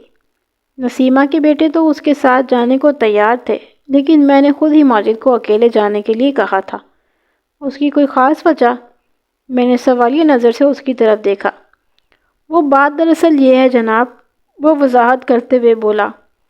قادرے والے واقعے نے نسیمہ کے گھر میں بڑی افراتفری مچا دی تھی۔ اکثر لوگ اس بات پر زور دے رہے تھے کہ صلح صفائی سے کام لے کر اس معاملے کو رفع دفع کر دیا جائے، لیکن میں جو فیصلہ کر چکا تھا اس میں تبدیلی ممکن نہیں تھی۔ وہ لمحے بھر کے لیے متوقف ہوا، ایک گہری سانس خارج کی، پھر اپنی بات کو بڑھاتے ہوئے بولا۔ یہ ٹھیک ہے کہ نسیمہ کے بیٹے ماجد کے ساتھ ریلوے اسٹیشن جانے کو تیار تھے، لیکن آنکھوں ہی آنکھوں میں ان کے گھر والے انہیں منع کر رہے تھے۔ جب میں نے ایسی صورتحال دیکھی تو زبردستی ماجد کو اکیلے ہی اسٹیشن کی جانب روانہ کر دیا۔ میں کسی بھی قیمت پر وہاں نہیں رک سکتا تھا، اور نہ ہی مصالحت کی کوئی گنجائش تھی میرے نزدیک۔ آپ خود سوچے تھانے دار صاحب۔ اس نے ایک بار لمحاتی توقف کیا، پھر بات مکمل کرتے ہوئے بولا۔ جو اپنے ناہنجاز بیٹے کی تصدیق شدہ غلطی کو تسلیم کرنے کے لیے تیار نہ ہوں، ان سے آگے چل کر کیا امید رکھی جا سکتی تھی؟ اچھا ہوا اسے کم ظرفوں سے چھٹکارا مل گیا، ورنہ ہماری تو زندگی عذاب بن کر رہ جاتی۔ میں نے پوری بات توجہ سے سنی اور اس کے خاموش ہونے پر کہا، کل تم لوگ کتنے بجے ٹرین پر سوار ہوئے تھے؟ ٹرین کا ٹائم تو 8 بجے کا تھا، لیکن ہم 7 بجے ہی اسٹیشن پر پہنچ گئے تھے، اکبر علی نے میری سوال کے جواب میں بتایا۔ ٹرین پلیٹ فارم پر لگی تھی تو ہم اس میں بیٹھ گئے، پھر اپنے مقررہ پر ہی اسٹیشن سے روانہ ہوئی تھی۔ میں نے آج صبح کوئی 10 بجے ماجد کی لاش کا معائنہ کیا تھا، اور اس کے بدن و لباس پر جمے خون سے اندازہ ہوا تھا کہ اسے موت کے آغوش میں پناہ حاصل کیے 10 سے 12 گھنٹے گزرے ہوں گے، یعنی گزشتہ رات 8 اور 11 بجے کے درمیان اس کی موت واقع ہوئی ہوگی۔ اپنے اندازے کی تصدیق کے لیے میں نے علی اکبر سے پوچھا، تم لوگ گجرانوالہ کتنے بجے پہنچے تھے؟ لگ بھگ 9:30 بجے رات، اس نے جواب دیا۔ تم لوگ جب گجرانوالہ اسٹیشن پر گاڑی سے باہر نکلے تو ماجد تمہارے ساتھ نہیں تھا؟ میں نے علی اکبر کی آنکھوں میں دیکھتے ہوئے کہا۔ تھوڑی دیر پہلے تم نے مجھے یہی بتایا تھا نا؟ جی تھانے دار صاحب، اس نے اس بات میں گردن ہلائی۔ یہی حقیقت ہے، کل رات سے اب تک 24 گھنٹے گزر چکے ہیں، میں نے شکایتی انداز میں کہا، اور آپ لوگ اب میرے پاس آ رہے ہیں۔ آپ کو تو فوری طور پر ماجد کی گمشدگی کی رپورٹ درج کروانا چاہیے تھی۔ ہم اپنے طور پر اسے تلاش کرنے کی کوشش کر رہے تھے، عسکر علی نے بتایا۔ ہم ہر طرف سے مایوس ہو چکے تھے کہ پتہ چلا آپ نے کسی نوجوان کی لاش کو ہسپتال بھجوایا ہے، تو ہم آپ کے پاس آ گئے تھے۔ ٹھیک ہے، میں نے اس کے عذر کو تسلیم کرتے ہوئے کہا۔ تم لوگوں نے کل رات سے اب تک ماجد کو کہاں کہاں تلاش کیا ہے؟ جناب، گجرانوالہ میں جہاں جہاں بھی ہمارے عزیز رشتہ دار بستے ہیں، ہم نے وہاں جا کر دیکھ لیا ہے، اکبر علی نے جواب دیا۔ اس کے تمام دوستوں سے بھی معلوم کیا ہے، مگر کہیں سے کوئی سراغ نہیں مل سکا۔ تم لوگوں نے لاہور کا رخ نہیں کیا؟ میں نے سوالیہ انداز میں باری باری علی اکبر اور عسکر علی کی طرف دیکھا۔ ادھر نسیمہ کے گھر سے ماجد کے بارے میں کچھ نہیں پوچھا؟ نہیں جناب، اکبر علی نفی میں گردن ہلاتے ہوئے بولا۔ ادھر سے کچھ پوچھنے کا تو سوال ہی پیدا نہیں ہوتا جناب۔ جب ہم سب لوگ ٹرین میں ایک ساتھ بیٹھ کر لاہور سے گجرانوالہ کی جانب روانہ ہو گئے تھے، تو پھر ماجد واپس لاہور کیسے جا سکتا تھا؟ میں نے پرسوچ انداز میں گردن ہلائی، پھر سوال و جواب کے سلسلے کو آگے بڑھاتے ہوئے کہا۔ اکبر علی، آپ لوگوں کو پہلی بار کس وقت احساس ہوا تھا کہ ماجد آپ کے ساتھ نہیں؟ جی، یہ تو ہم ریلوے اسٹیشن پر اترے تو اس وقت پتہ چلا تھا، اس نے بتایا۔ گاڑی پلیٹ فارم پر لگی تو پہلے ہم نے گھر کی عورتوں کو نیچے اتارا، پھر سامان کو اتارا گیا۔ اس وقت یہ حیرت انگیز انکشاف ہوا کہ ماجد ہمارے ساتھ نہیں۔ اسے غیر حاضر پا کر تم لوگوں نے کیا کیا؟ پہلے تو ہم نے اسے پلیٹ فارم پر تلاش کیا، اکبر علی نے جواب دیا۔ جب وہ کہیں نظر نہ آیا تو ہم نے ٹرین کے اندر جا کر بھی اسے دیکھ لیا، مگر وہ کہیں بھی نہ مل سکا۔ کیا تم لوگ ٹرین کی ایک ہی بوگی میں سفر کر کے گجرانوالہ پہنچے تھے یا مسافر دو بوگیوں میں بٹے ہوئے تھے؟ میں نے ایک ٹیکنیکل سوال کیا۔ خوش قسمتی سے ہمیں ایک ہی بوگی کی ٹکٹیں ملی تھیں، اس نے بتایا، اور ہم سب لوگ ایک ہی بوگی میں بیٹھ کر لاہور سے گجرانوالہ روانہ ہوئے تھے۔ پھر تو سفر کے دوران میں تمام وقت ماجد آپ کی نظر کے سامنے رہا ہوگا، میں نے تیز آواز میں دریافت کیا۔ جی ہاں، عسکر علی نے جواب دیا، لیکن وہ 3 بار اٹھ کر پچھلی بوگی میں بھی گیا تھا۔ پچھلی بوگی میں نے چونک کر اس کی طرف دیکھا۔ جی عسکر علی ٹھیک کہہ رہا ہے، اکبر علی نے تصدیق کرتے ہوئے کہا۔ پچھلی بوگیوں میں 2-3 مسافروں سے اس کی دوستی ہو گئی تھی، وہ ان سے گپ شپ کرنے اتر گیا تھا۔ میں نے بھی اسے اس خیال سے نہیں روکا کہ چلو ذرا اس کا دل بہل جائے گا۔ ہم لوگ جس نوعیت کی صورتحال سے نمٹ کر آ رہے تھے، اس نے سب کے دل و دماغ کو بے حد افسردہ کر رکھا تھا۔ اکبر علی کی وضاحت سے میری تسلی نہیں ہوئی، کیونکہ میری کھوپڑی کے اندر ایک پولیس آفیسر کا دماغ تھا۔ اس انکشاف نے مجھے بری طرح کھٹکا دیا تھا کہ ٹرین کی پچھلی بوگی میں مقتول ماجد کی چند افراد سے دوستی ہو گئی تھی، اور وہ گپ شپ کے لیے 2-3 مرتبہ ان کے پاس بھی جا چکا تھا۔ گھنٹے 1.5 گھنٹے کے سفر میں کسی سے دوستی ہو جانا، اور وہ بھی کسی دوسری بوگی میں، چونکا دینے والی بات تھی۔ چھٹی حس مجھے بتا رہی تھی کہ یہاں پر کچھ گڑبڑ ہے۔ اس بارے میں فی الحال میں کچھ نہیں جانتا تھا، اس لیے جاننے کی کوشش کر رہا تھا۔ اکبر علی، میں نے مقتول کے باپ کی آنکھوں میں جھانکتے ہوئے پوچھا، اچھی طرح سوچ سمجھ کر جواب دو، تم نے اپنی بوگی میں آخری مرتبہ ماجد کو کب دیکھا تھا؟ اس نے چند لمحات تک سوچا، پھر بتایا، جب ٹرین کامونکی سے نکلی تو ماجد میرے قریب ہی بیٹھا تھا۔ کچھ دیر کے بعد وہ اٹھا اور پچھلی بوگی میں چلا گیا۔ وہ پہلے بھی 2 مرتبہ ادھر سے ہو کر آیا تھا۔ وہ جانے لگا تو میں نے اس سے کہا تھا، اب ادھر زیادہ دیر نہ لگانا، ہم گجرانوالہ پہنچنے والے ہیں، کامونکی کے بعد ایمن آباد اور پھر گجرانوالہ۔ ہاں ابا، مجھے پتہ ہے، اس نے جاتے ہوئے کہا تھا، جب گاڑی گجرانوالہ کے ریلوے اسٹیشن پر لگے گی تو میں آپ کے پاس آ جاؤں گا۔ اتنا بتا کر اکبر علی خاموش ہوا تو میں نے پوچھا، پھر جب گاڑی گجرانوالہ اسٹیشن کے پلیٹ فارم پر لگی تو کیا اس وقت ماجد اپنی بوگی میں واپس آ چکا تھا؟ نہیں جناب، اس نے نفی میں گردن ہلائی، اس وقت وہ مجھے کہیں نظر نہیں آیا تھا۔ میں نے یہ سوچ کر عورتوں اور سامان کو نیچے اتروانا شروع کر دیا کہ وہ کوئی بچہ نہیں، خود ہی اتر جائے گا، لیکن جب ہم سامان کے ساتھ نیچے اتر چکے تو وہ غائب تھا۔ اکبر علی، میں نے سوالات کے سلسلے کو سمیٹتے ہوئے کہا، تھوڑی دیر پہلے تم نے مجھے بتایا تھا کہ پلیٹ فارم پر ماجد کو موجود نہ پا کر تم لوگوں نے اسے ٹرین کے اندر بھی تلاش کیا تھا۔ کیا تم لوگوں نے پچھلی بوگی میں بھی اسے دیکھا تھا؟ تھانے دار صاحب، ہم نے ماجد کو صرف 2 بوگیوں میں ہی تلاش کیا تھا، اکبر علی نے ٹھہرے ہوئے لہجے میں جواب دیا، ایک اپنی بوگی میں اور ایک پچھلی والی بوگی میں۔ آپ والی بوگی میں تو وہ تھا نہیں، میں نے کہا، پچھلی بوگی والوں نے کیا بتایا تھا؟ کیا تم نے ان لوگوں سے ماجد کے بارے میں پوچھا تھا، جن کے ساتھ اس کی دوران سفر میں دوستی ہو گئی تھی اور جن سے گپ شپ کے لیے وہ 2-3 مرتبہ پچھلی بوگی میں جا چکا تھا؟ جی میں نے انہی سے پوچھا تھا، کہ اکبر علی کے بجائے چھوٹے بھائی عسکر علی نے جواب دیا۔ انہوں نے بتایا کہ وہ ابھی تو ان کے پاس سے گیا ہے، گاڑی رکنے سے پہلے وہ انہیں خدا حافظ کہہ کر اپنی بوگی میں چلا گیا تھا۔ آپ میں سے کوئی ان افراد کے نام اور حلیوں سے واقف ہے جن کی ماجد سے دوستی ہو گئی تھی؟ میں نے باری باری دونوں بھائیوں کے چہروں کا جائزہ لیتے ہوئے کہا۔ عسکر علی نے جلدی سے کہا، تھانے دار صاحب، مجھے بھائی صاحب اکبر علی نے بتایا کہ ماجد کی پچھلی بوگیوں کے 2-3 مسافروں سے دوستی ہو گئی ہے، تو میں نے خود ادھر جا کر دیکھا تھا اور ان سے بات چیت بھی کی تھی۔ پھر تم نے اس بات چیت سے کیا نتیجہ اخذ کیا تھا؟ میں نے پوچھا۔ ان میں سے ایک کا نام صداقت تھا اور دوسرے کا نام سرفراز معلوم ہوا تھا، اصغر نے وضاحت کرتے ہوئے بتایا۔ صداقت اور سرفراز لالا موسیٰ جا رہے تھے، انہوں نے مجھے بتایا کہ ماجد سے ان کی دوستی تاش کے ایک کھیل سیب سوپ کی وجہ سے ہوئی تھی۔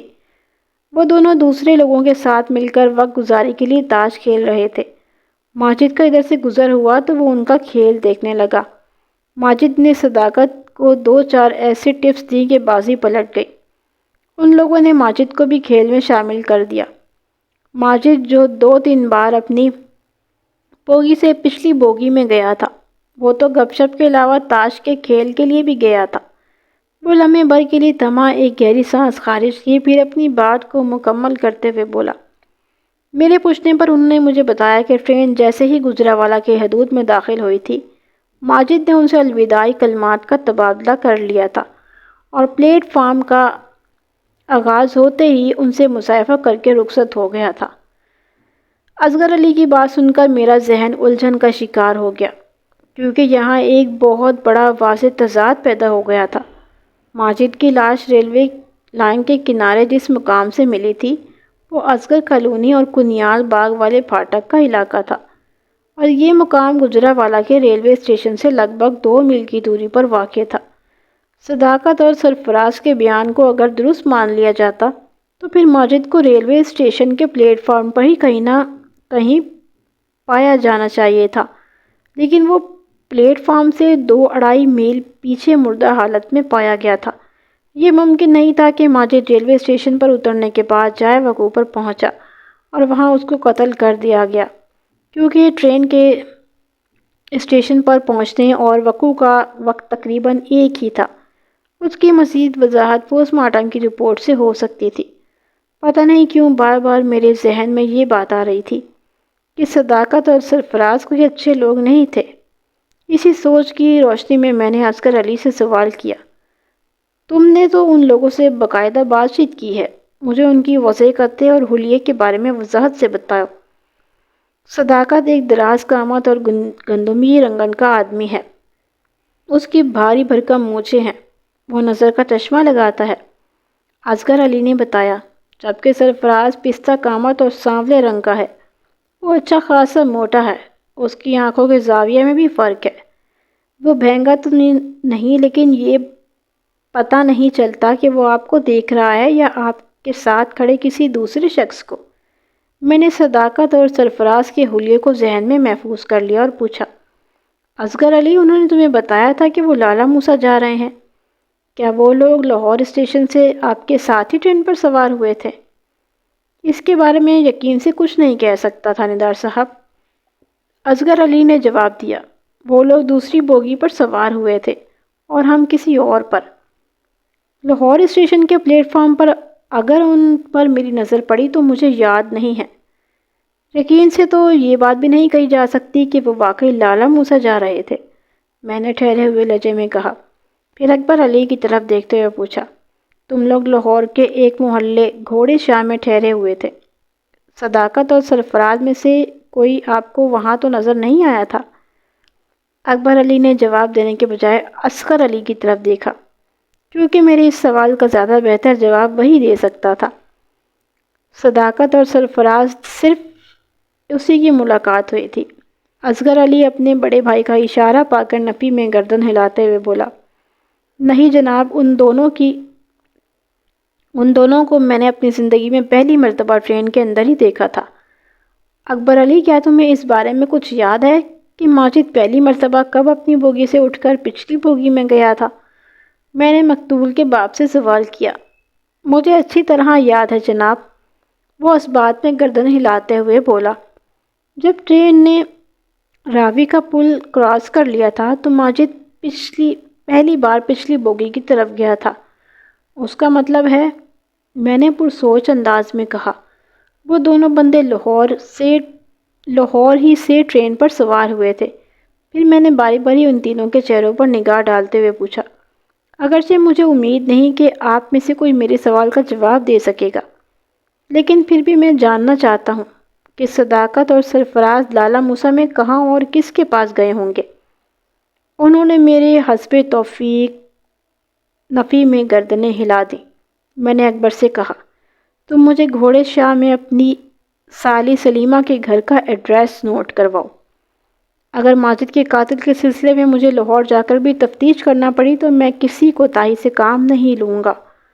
اس نے فوراً مجھے نسیمہ کے گھر کے ایڈریس لکھوا دیا۔ میں نے انہیں تسلی تفصیل دینے کے بعد کہا، آپ لوگ اطمینان سے گھر جاؤ۔ مجھے جیسے ہی ماجد کے قاتل کے بارے میں کوئی سنگن ملے گی، میں آپ لوگوں کو اس کی اطلاع کر دوں گا، اور آپ لوگ بھی آنکھیں اور کان کھلے رکھنا۔ اگر کوئی ایسی چھوٹی سے چھوٹی بات بھی پتہ چلے جو اس قتل کی واردات کو حل کرنے کے لیے معاون ثابت ہو سکتی ہو تو آپ مجھے فوراً بتائیں گے۔ اکبر علی گلو کی آواز میں بولا، تھانے دار صاحب، میرا بیٹا تو جان سے گیا۔ آپ اس کے قاتل کو گرفتار کر کے کڑی سے کڑی سزا بھی دلوا دیں تو اس سے ماجد واپس نہیں آئے گا۔ آپ بس جلد از جلد اس کی لاش میرے حوالے کر دیں تاکہ میں اس کے کفن دفن کا بندوبست کر دوں۔ میں اسے بہانے اپنے ساتھ لاہور لے گیا تھا، اب اس کا جنازہ اٹھانا پڑے گا۔ بولتے بولتے اس کی آواز رون گئی۔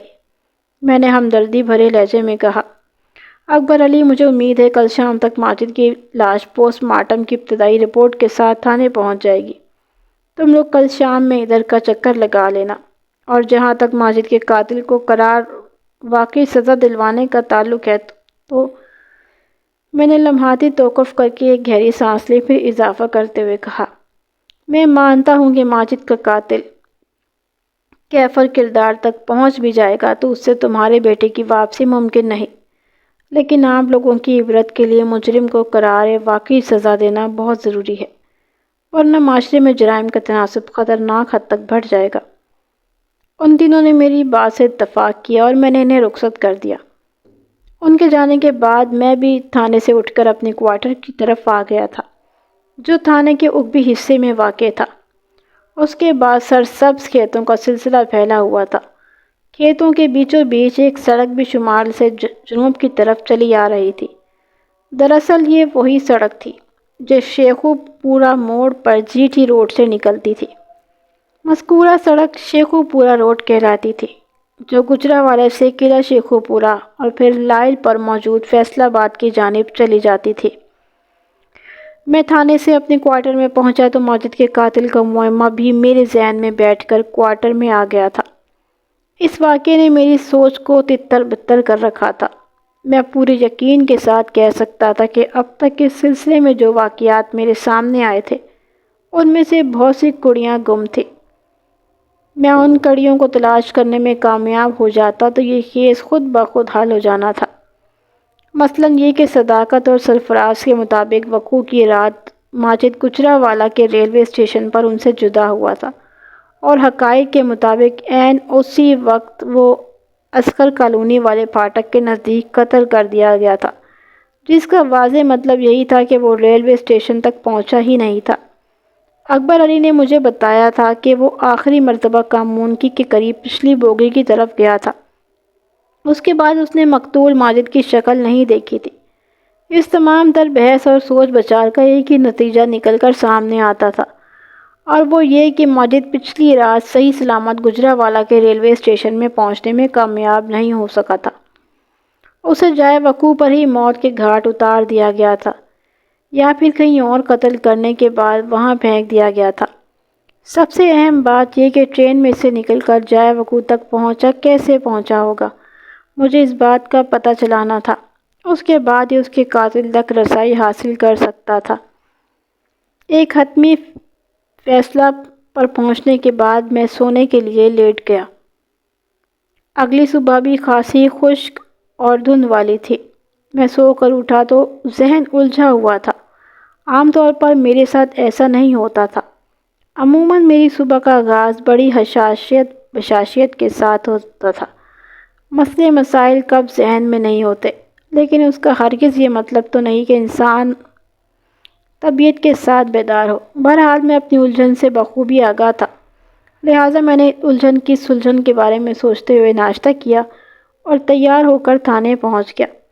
حوالدار خدا بخش میرے پاس آیا۔ اس نے مجھے سلام کیا اور بولا، ملک صاحب، رات میرے بچے کی طبیعت ٹھیک نہیں، اگر آپ کی اجازت ہو تو آج میں چھٹی کر لیتا ہوں۔ خدا بخش، کیا ہوا تمہارے بچے کو؟ میں نے ہمدردی بھرے انداز میں پوچھا۔ خدا بخش مقامی تھا۔ اس کی رہائش گجرانوالہ کے ایک محلے باغبان پورہ میں تھی۔ اصل لفظ میں باغبان پورہ تھا۔ جب بھی اس محلے کا نام پکارا جاتا تو محلہ باغبان پورہ ہی کہا جاتا تھا۔ خدا بخش نے میرے سوال کے جواب میں بتایا، عثمان کو کل سے بخار ہے۔ مجھے پتہ چلا ہے کہ رات میں بخار تیز ہو گیا تھا۔ عثمان اس کا سب سے چھوٹا بیٹا تھا، جس کی عمر تقریباً 8 سال کے قریب رہی ہوگی۔ میں نے کہا، میری طرف سے تمہیں پوری اجازت ہے خدا بخش۔ تم نہ صرف آج کی چھٹی کرو بلکہ اپنے بیٹے کو حکیم کے پاس بھی لے کر جاؤ۔ آج کل موسم بہت شدید ہو رہا ہے۔ میں سمجھتا ہوں عثمان کو ٹھنڈ لگ گئی ہوگی۔ میری گھر والی کل حکیم جی سے دوائی لائی تھی، اس نے بتایا۔ انہوں نے بھی ٹھنڈ لگنا ہی بتایا ہے، لیکن بچے کہاں سنتے ہیں۔ ہاں یہ تو ہے، میں نے تائیدی انداز میں کہا۔ اگر وہ سن لے تو پھر انہیں بچہ کون کہے گا؟ جی میں آتا ہے کہہ ڈالتے ہیں، انہیں کسی بات کا اچھا برا لگنے کی قطعاً پرواہ نہیں ہوتی۔ میرے لیے کیا حکم ہے ملک صاحب؟ خدا بخش نے سوالیہ نظر سے میری طرف دیکھا۔ تم جاؤ، میں نے تمہیں اجازت دے تو دی ہے، میں نے ٹھہرے ہوئے لہجے میں کہا۔ اور ہاں، ذرا ASI فدا حسین کو میرے پاس بھیجو۔ جی ملک صاحب، وہ تشکرانہ انداز میں بولا، پھر میرے کمرے سے نکل گیا۔ ASI میرے کمرے میں آیا تو میں نے اس سے کہا، فدا حسین، میں ذرا جائے وقوع کی طرف جا رہا ہوں، تم تھانے کے معاملات کو دیکھ لینا۔ وہ میں دیکھ لوں گا ملک صاحب، وہ بڑی فرمانبرداری سے بولا۔ پھر پوچھا، آپ ادھر خیریت سے جا رہے ہیں؟ ہاں بھائی، خیریت کہاں ہے؟ میں نے کہا، کچھ تفتیش باقی رہ گئی تھی، سوچا پوسٹ مارٹم سے پہلے اس کو نپٹا لوں۔ ٹھیک ہے، آپ بے فکر ہو کر جائیں، فدا حسین نے کہا۔ میں نے فدا حسین کو یہ بتانا ضروری سمجھا کہ حوالدار خدا بخش بھی دن بھر تھانے میں نہیں ہے، لہٰذا حد سے زیادہ محتاط اور چاق و چوبند رہنے کی ضرورت ہے۔ میں نے اس کے بعد کانسٹیبل رمضان کو اپنے ساتھ لیا اور جائے وقوع کی جانب روانہ ہو گیا۔ آج کے دن کے لیے میرے ذہن میں ایک خاص پلان تھا۔ میں کانسٹیبل رمضان کی ہمراہ سیدھا پھاٹک والے کے پاس پہنچ گیا۔ مذکورہ شخص کا نام عمر فاروق معلوم ہوا۔ عمر فاروق کی عمر 55 کے آس پاس تھی۔ وہ چھڑا چھاٹ تھا اور پھاٹک کے بنے ریلوے کوارٹر میں رہتا تھا۔ ہمیں دیکھ کر وہ اٹینشن ہو گیا۔ عمر فاروق جلدی سے اپنے کوارٹر کے اندر سے ہمارے لیے 2 کرسیاں نکال کر لایا۔ اس وقت تک آسمان پر سورج تو جلوہ گر نہیں ہوا تھا، تاہم دھند پوری طرح چھٹ چکی تھی، اور فضا کو دیکھ کر یہ اندازہ قائم کیا جا سکتا تھا کہ تھوڑی دیر میں دھوپ نکل آئے گی۔ ہم کرسیوں پہ بیٹھ گئے تو عمر فاروق نے لجاجت آمیز لہجے میں کہا، تھانے دار صاحب، حکم کریں، میں آپ کی کیا خدمت کروں؟ موسم ٹھنڈا ہے، گرما گرم چائے تو چلے گی نا؟ عمر فاروق، میں نے اس کے چہرے پر نگاہ جماتے ہوئے کہا، تمہارا نام اتنا محترم ہے کہ میں تم سے کسی قسم کی خدمت لینے کا تصور بھی نہیں کر سکتا۔ موسم ٹھنڈا ہے یا گرم، اس بات کو بھول جاؤ اور یہاں بیٹھ کر میرے چند سوالات کے کھرے اور سچے جواب دو۔ تمہارے جوابات سے ایسا لگنا چاہیے کہ کوئی عمر فاروق بول رہا ہے۔ مائی باپ، آپ جو پوچھیں گے میں سچ سچ بتاؤں گا، وہ فدیانہ انداز میں بولا۔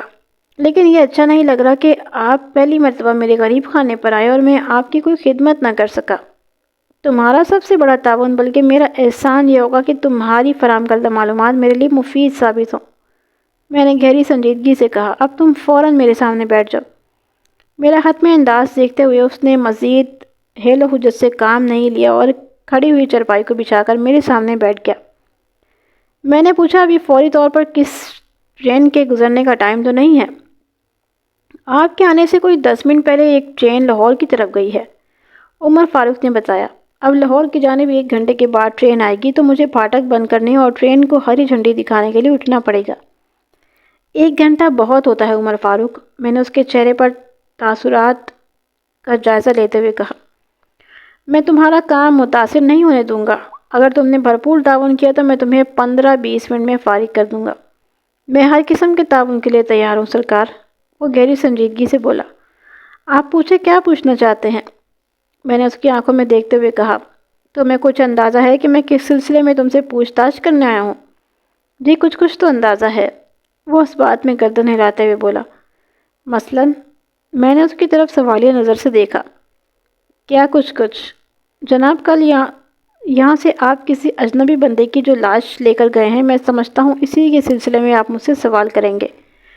تم نے بالکل ٹھیک سمجھا ہے عمر فاروق، میں نے سر کو تائیدی جنبش دی، لیکن اب تک کی تحقیق کے مطابق مقتول میرے لیے اجنبی نہیں رہا، میں اس کے بارے میں بہت کچھ جان چکا ہوں۔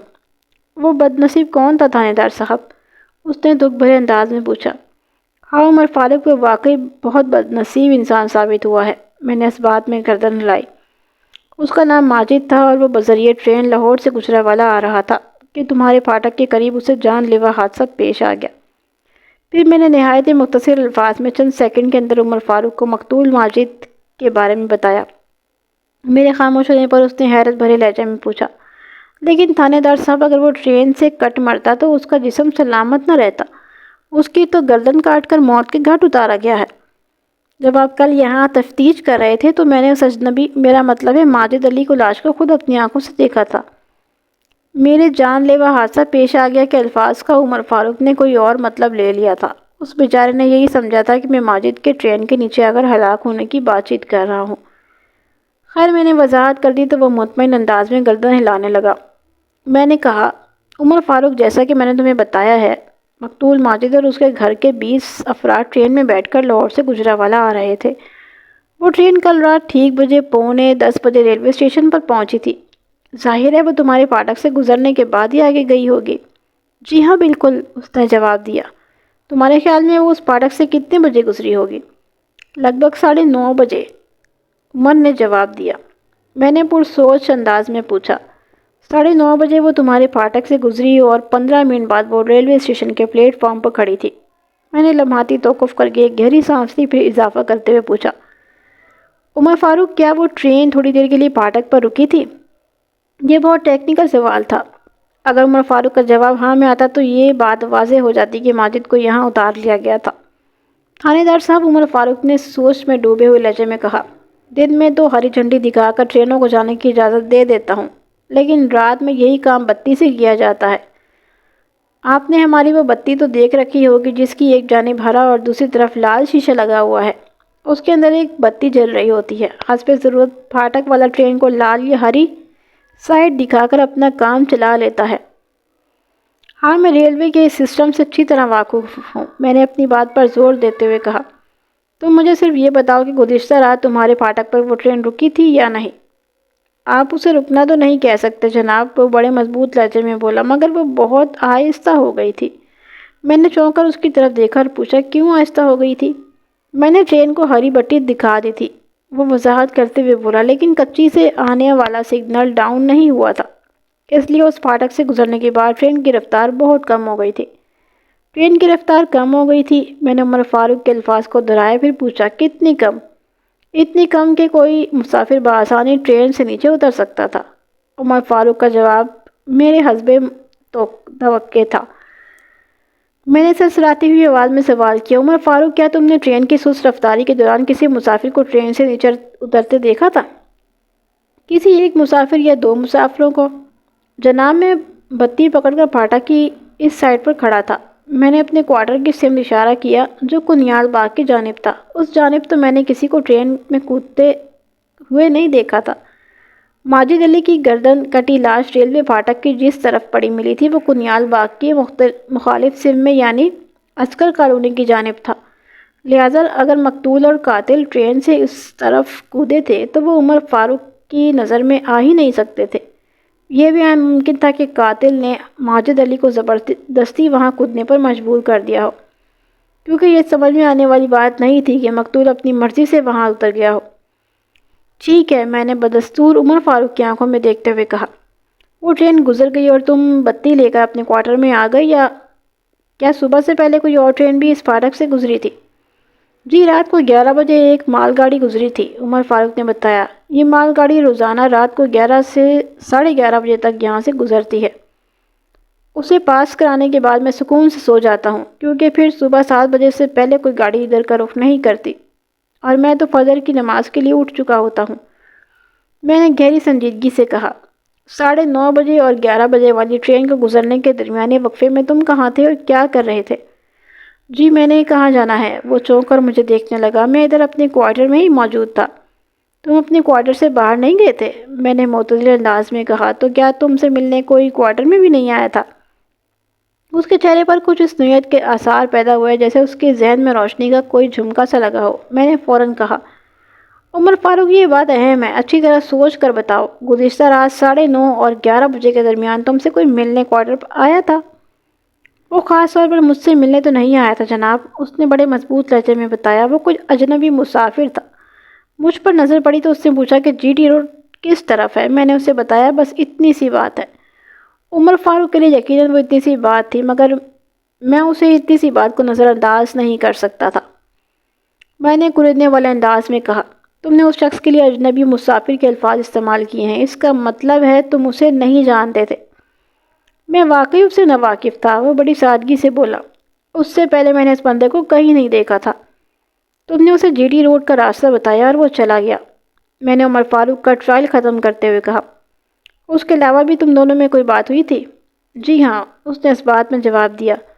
میں نے اسے جی ٹی روڈ کا راستہ بتانے کے بعد پوچھا کہ بھائی تمہیں کہاں جانا ہے؟ پھر اس نے تمہیں کیا جواب دیا تھا؟ میں نے اضطراری لہجے میں پوچھا۔ اس نے بتایا تھا کہ اسٹیشن جاؤں گا۔ عمر فاروق، یہ تم نے بڑی پتے کی بات بتائی ہے، میں نے سرسراتی ہوئی آواز میں کہا۔ اب تم مجھے اس اجنبی مسافر کے حلیے اور قد کاٹ کے بارے میں تفصیل سے بتاؤ۔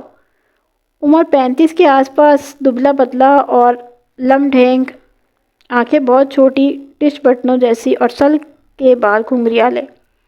اس کی ٹانگوں کی لمبائی بھی غیر معمولی تھی، وہ کسی زرافے کی طرح چلتا تھا۔ میں نے عمر فاروق کا تہہ دل سے شکریہ ادا کیا اور اجنبی مسافر کے نقش و نگار اور وسیع خطے کو ذہن میں نقش کر کے واپس آ گیا۔ میں توقع کر رہا تھا کہ پوسٹ مارٹم کی رپورٹ آ گئی۔ پوسٹ مارٹم رپورٹ 11 جنوری کی شام تک آ جائے گی، لیکن میری یہ توقع پوری نہ ہو سکی اور 12 جنوری کی دوپہر میں مقتول ماجد علی کی پوسٹ مارٹم شدہ لاش اسپتال سے تھانے پہنچ گئی، جس کے ساتھ ہی پوسٹ مارٹم کی ابتدائی رپورٹ بھی لگی ہوئی تھی۔ پوسٹ مارٹم رپورٹ کے مطابق بد نصیب ماجد علی کی موت 9 جنوری کی رات 9 اور 10 بجے کے درمیان واقع ہوئی تھی۔ یہ ایک عجیب اتفاق تھا کہ اس کی موت کی تاریخ اور وقت آپس میں بے حد مماثلت رکھتے تھے، یعنی 9 اور 10 جنوری کی درمیانی رات اور 9 اور 10 بجے کے درمیان۔ موت کا سبب جسم سے بہت زیادہ خون کا اخراج بتایا گیا تھا، جو یقیناً اس کی شہرک کٹ جانے کے باعث ہوا تھا۔ آلے قتل یعنی تیز دھار اور خطرناک خنجر پر پائے جانے والے خون کا نمونہ مقتول کے خون سے میچ کر گیا تھا، جس سے یہ امر پے ثبوت کو پہنچ گیا تھا کہ ماجد کو اسی خنجر کی مدد سے موت کے گھاٹ اتارا گیا تھا۔ اس زمانے میں فنگر پرنٹس اٹھانے کا رجحان عام نہیں ہوا تھا اور نہ ہی عدالت فنگر پرنٹس کی رپورٹ کو کوئی اہمیت دیتی تھی۔ اکبر علی اور اس کا چھوٹا بھائی اصغر علی گزشتہ رات مقتول کی لاش کے انتظار میں کافی دیر میرے پاس تھانے میں بیٹھے رہے تھے۔ میں نے دونوں بھائیوں سے عمر فاروق سے اجنبی مسافر سے متعلق حاصل ہونے والی معلومات کی روشنی میں بھی مختلف سوالات کیے، لیکن ان دونوں میں سے کوئی بھی اس گنگرالے بالوں والے لم ڈھینگ کے بارے میں کچھ نہیں جانتا تھا۔ اسی روز یعنی 11 جنوری کی دوپہر میں نے ایک اور خاص کام بھی کر ڈالا تھا۔ ادھر گجرانوالہ میں ہی نوشیرہ روڈ پر ایک نوجوان اور ہونہار آرٹسٹ آفتاب مغل رہتا تھا۔ وہ بنیادی طور پر تو فلم کے پوسٹر وغیرہ کا کام کرتا تھا، لیکن میں جانتا تھا کہ اس کا اسکیچ ورک بہت عمدہ تھا۔ میں نے دوپہر میں آفتاب مغل کو اپنے پاس تھانے بلایا اور اسے 3 خاکے بنانے کے لیے کہا، یعنی خاکہ نمبر 1 دراز قامت، رنگ گندمی، بھاری کم مونچھیں، آنکھوں پر نظر کی اینک، یہ صداقت کے ساتھی سرفراز کا حلیہ تھا۔ خاکہ نمبر 2 پستہ قامت، سانولی رنگت، ہٹا کٹا آنکھوں کے زاویے میں نمایاں فرق، یہ صداقت کے ساتھی سرفراز کا حلیہ تھا۔ صداقت اور سرفراز ٹرین کے اندر مقتول ماجد علی کے دوست بن گئے تھے اور ان کے ساتھ تاش کھیلتے ہوئے لاہور سے گجرانوالہ پہنچا تھا۔ خاکہ نمبر 3 عمر 35 سال، دبلا پتلا، لم ڈھینگ، آنکھیں ٹچ بٹنوں جیسی چھوٹی چھوٹی، سر کے گھنگریالے بال اور ٹانگیں زرافے کی طرح غیر معمولی لمبی۔ یہ نامعلوم اجنبی مسافر کا حلیہ تھا جو عمر فاروق کے مطابق رات کے لگ بھگ 10 بجے اسٹیشن کی طرف جانے کا ارادہ رکھتا تھا۔ آفتاب مغل نے بڑی توجہ سے ایک ایک شخص کے خاکے کو میری زبانی سنا اور پھر اپنے کام میں جٹ گیا۔ 2 گھنٹے کی مسلسل محنت کے بعد وہ میرے حسب منشا 3 خاکے بنانے میں کامیاب ہو گیا۔ خاکوں کی طرف سے مطمئن ہونے کے بعد میں نے اس کو ہدایت کے ساتھ آفتاب مغل کو جانے کی اجازت دے دی کہ وہ آئندہ روز دن میں میرے پاس ایک چکر ضرور لگائے گا۔ اصل میں ان خاکوں کی ویریفیکیشن کے لیے میں انہیں مقتول کے چچا اور اصغر علی کو دکھانا چاہتا تھا۔ وہ بنفس نفیس صداقت اور سرفراز سے ملاقات کر چکا تھا، لہٰذا وہ زیادہ بہتر طور پر بتا سکتا تھا کہ آفتاب مغل کی محنت رنگ لے آئی تھی یا اس میں چند انچ کی کسر باقی رہ گئی تھی۔ اگلے روز جس اکبر علی اور اصغر علی مقتول کی لاش کے حصول کے لیے تھانے پہنچے تو آفتاب مغل میرے کمرے میں موجود تھا۔ میں نے صداقت اور سرفراز کے خاکے ان کے سامنے رکھتے ہوئے کہا، اصغر علی، ان دونوں بندوں کو پہچانتے ہو؟ وہ ان خاکوں کو دیکھ کر چونک اٹھا اور حیرت سے بولا، تھانے دار صاحب، یہ تو وہی بندے ہیں جو لاہور سے لالہ موسیٰ جا رہے تھے اور ماجد سے ان کی دوستی ہو گئی تھی۔ لیکن وہ تذبذب بھرے انداز میں ادھوری بات چھوڑ کر خاموش ہوا۔ میں نے فوراً پوچھ لیا، لیکن کیا اصغر علی؟ بس جی، ان تصویروں اور اصل بندوں میں 19-20 کا فرق ہے جناب، اس نے جواب دیا۔ اگر 19-20 کا فرق ہے تو پھر کوئی مسئلہ نہیں، میں نے بے پرواہی سے کہا۔ یہ فرق تو میں ابھی آپ کے سامنے نکلوا دیتا ہوں۔ وہ کیسے؟ وہ تعجب خیز نظر سے مجھے تکنے لگا۔ یہ فرق کون نکالے گا؟ جس نے یہ خاکے بنائے ہیں، میں نے سادگی سے جواب دیا۔ آپ کے سامنے بیٹھ کر آپ کے مشورے سے اس فرق کو ختم کر دے گا۔ وہ کون؟ اصغر علی کی حیرت سے چند ہو گئی۔ میں نے آفتاب مغل کی جانب اشارہ کر دیا۔ آئندہ آدھے گھنٹے میں اصغر علی کی مشاورت سے وہ دونوں خاکے ہو بہو صداقت اور سرفراز کا عکس بن گئے تھے۔ میں نے اجنبی مسافر کا خاکہ بھی ان دونوں بھائیوں کو دکھایا، لیکن شناخت کے سلسلے میں انہوں نے معذوری ظاہر کر دی۔ اس لمڈھینگ اور زرافہ مار کا شخص کو بالکل نہیں جانتے تھے۔ میں نے ضروری کاغذی کارروائی کے بعد ماجد علی کی لاش اس کے وارثوں کے حوالے کر دی تاکہ وہ اس کی تدفین کے فریضے سے عہدہ برا ہو سکے۔ وہ لوگ میرا شکریہ ادا کرنے کے بعد رخصت ہو گئے۔ اس کے جانے کے بعد آفتاب مغل سوالیہ انداز میں میری طرف دیکھنے لگا۔ میں اس کی نگاہ کا مطلب بخوبی سمجھ رہا تھا، لہٰذا میں نے اسے جانے کی اجازت دے دی۔ اس کا کام ختم ہو گیا تھا، اسے خواہ تھانے میں روکنے کا کوئی فائدہ نہیں تھا۔ میں نے آفتاب مغل کے سے جو 3 اسکیچز بنوائے تھے، انہیں میں استعمال کرنے کے لیے ایک جامع منصوبے کی تیاری کر چکا تھا۔ میں نے اسی روز ایک ماہر فوٹوگرافر کو تھانے میں بلوا کر وہ خاکے اس کے حوالے کر دیا اور کہا، دلشاد صاحب، مجھے ان خاکوں کے 3 فوٹوگراف چاہیے۔ بن جائیں گے ملک صاحب، اس نے بڑے اعتماد سے کہا، لیکن یہ نہایت ہی اہم معاملہ ہے۔ میں نے گہری سنجیدگی سے کہا، ان خاکوں کا راز ہم دونوں کے بیچ میں ہی رہنا چاہیے۔ آپ بالکل بے فکر ہو جائیں ملک صاحب، وہ بڑے اعتماد سے بولا۔ پہلے کبھی میں نے آپ کو شکایت کا موقع دیا ہے؟ دلشاد بہت ہی تجربہ کار اور قابل اعتماد فوٹوگرافر تھا۔ بعض قانونی معاملات میں پہلے بھی اس کی ٹیکنیکل سپورٹ لے چکا تھا۔ اس کے دوستانہ استفسار کے جواب میں نے کہا، نہیں دلفشا، مجھے تم سے کوئی بھی شکوہ نہیں رہا۔ انشاءاللہ اس مرتبہ بھی کوئی شکایت نہیں ہوگی، اس نے کہا۔ انشاءاللہ، میں نے تہہ دل سے کہا، پھر پوچھا، یہ کام کب تک ہو جائے گا؟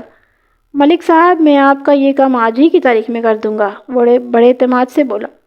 ٹھیک ہے، میں نے اس بات میں گردن ہلا دی۔ میں رات کو ادھر تھانے میں بیٹھا ہوں اور سمجھو کہ تمہارا انتظار کر رہا ہوں، تو پھر مجھے جانے کی اجازت دیں۔ وہ اٹھ کر کھڑا ہو گیا تاکہ میں فی الفور اسٹوڈیو پہنچ کر اپنا کام شروع کر سکوں۔ میں نے اسے فوراً اجازت دے دی۔ دلشاد کے جانے کے بعد ایک مرتبہ پھر ماجد علی کے قاتل کے بارے میں سوچنے لگا۔ اسے جس بے دردی سے گردن کاٹ کر موت کی گھاٹ اتارا گیا تھا، وہ قاتل اس کے لیے شدید ترین نفرت کو ظاہر کرتا تھا۔ ایسا کون شخص ہو سکتا تھا؟ اس سوال پر پہنچ کر ذہن رک سا جاتا تھا اور سوچ تھم جاتی تھی۔ اسی سوال کا جواب تلاش کرنے کے لیے میں نے وہ خاکے تیار کروا دیے تھے۔ حاصل شدہ معلومات کے ساتھ صداقت اور سرفراز کا تعلق لالہ موسیٰ سے تھا، اور اب وہ ممکن تھا کہ وہ لاہور کے رہنے والے ہوں اور کسی کام سے وہ لالہ موسیٰ گئے ہوں۔ یہ بھی ہو سکتا تھا کہ لالہ موسیٰ کے حوالے سے انہوں نے سراسر جھوٹ بولا ہو۔ میں حقیقت کی تہہ تک پہنچنا چاہتا تھا اور مجھے یقین تھا کہ اس سلسلے میں یہ خاکے ہی میری مدد کریں گے۔ پھاٹک والے عمر فاروق کی ایک بات میرے ذہن میں تکرار کر رہی تھی۔ یہ بات اس کی بھی نہیں بلکہ اس اجنبی مسافر کی تھی جس نے عمر فاروق سے استفسار کیا کہ آخر اس کو جانا کہاں ہے، تو اس نے بے ساختہ جواب دیا، ریلوے اسٹیشن۔ اس اجنبی نامعلوم مسافر کے جواب سے میرے ذہن میں فوراً سوال پیدا ہوا تھا کہ وہ ریلوے اسٹیشن کیوں جانا چاہتا تھا۔ میرے ذہن نے موجودہ حالات کے تناظر میں یہ جواب دیا تھا کہ اپنے ساتھیوں صداقت اور سرفراز سے مل لے۔ اس جواب کی روشنی میں صداقت، سرفراز اور وہ اجنبی مسافر ایک ہی تھیلی کے چٹے نظر آتے تھے۔ اگر میرا ذہن غلط خلوت پر نہیں تھا تو پھر یہ حقیقت یہی تھی کہ یہ تینوں لاہور ہی سے ماجد علی کے تعاقب میں آئے تھے۔ انہوں نے تاش کے بہانے بڑی فنکاری سے ماجد کو اپنا دوست بنایا۔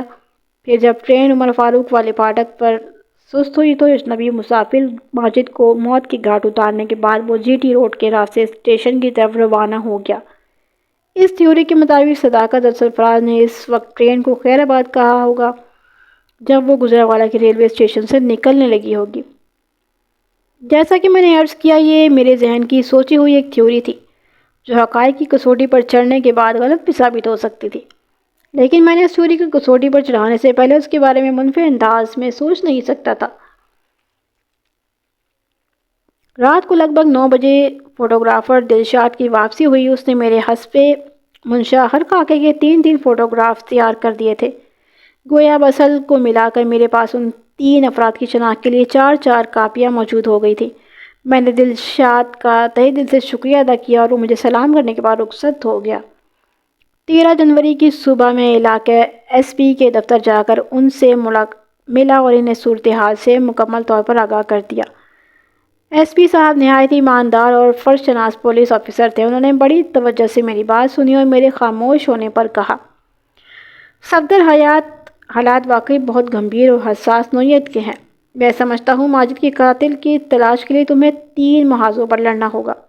یس سر، میں نے اس بات میں گردن ہلاتے ہوئے کہا، میں بھی کچھ ایسا ہی سوچ رہا ہوں۔ آپ نے میری پیش کردہ تھیوری سے بھی اس بات کا اندازہ لگایا ہوگا۔ ہاں، بڑی اچھی طرح اندازہ لگایا ہے، وہ پرمعنی نظر سے میری طرف دیکھتے ہوئے بولا۔ اسی لیے میں نے تمہارے خیالات سے اتفاق کرتے ہوئے اپنی رائے کا اظہار کیا ہے۔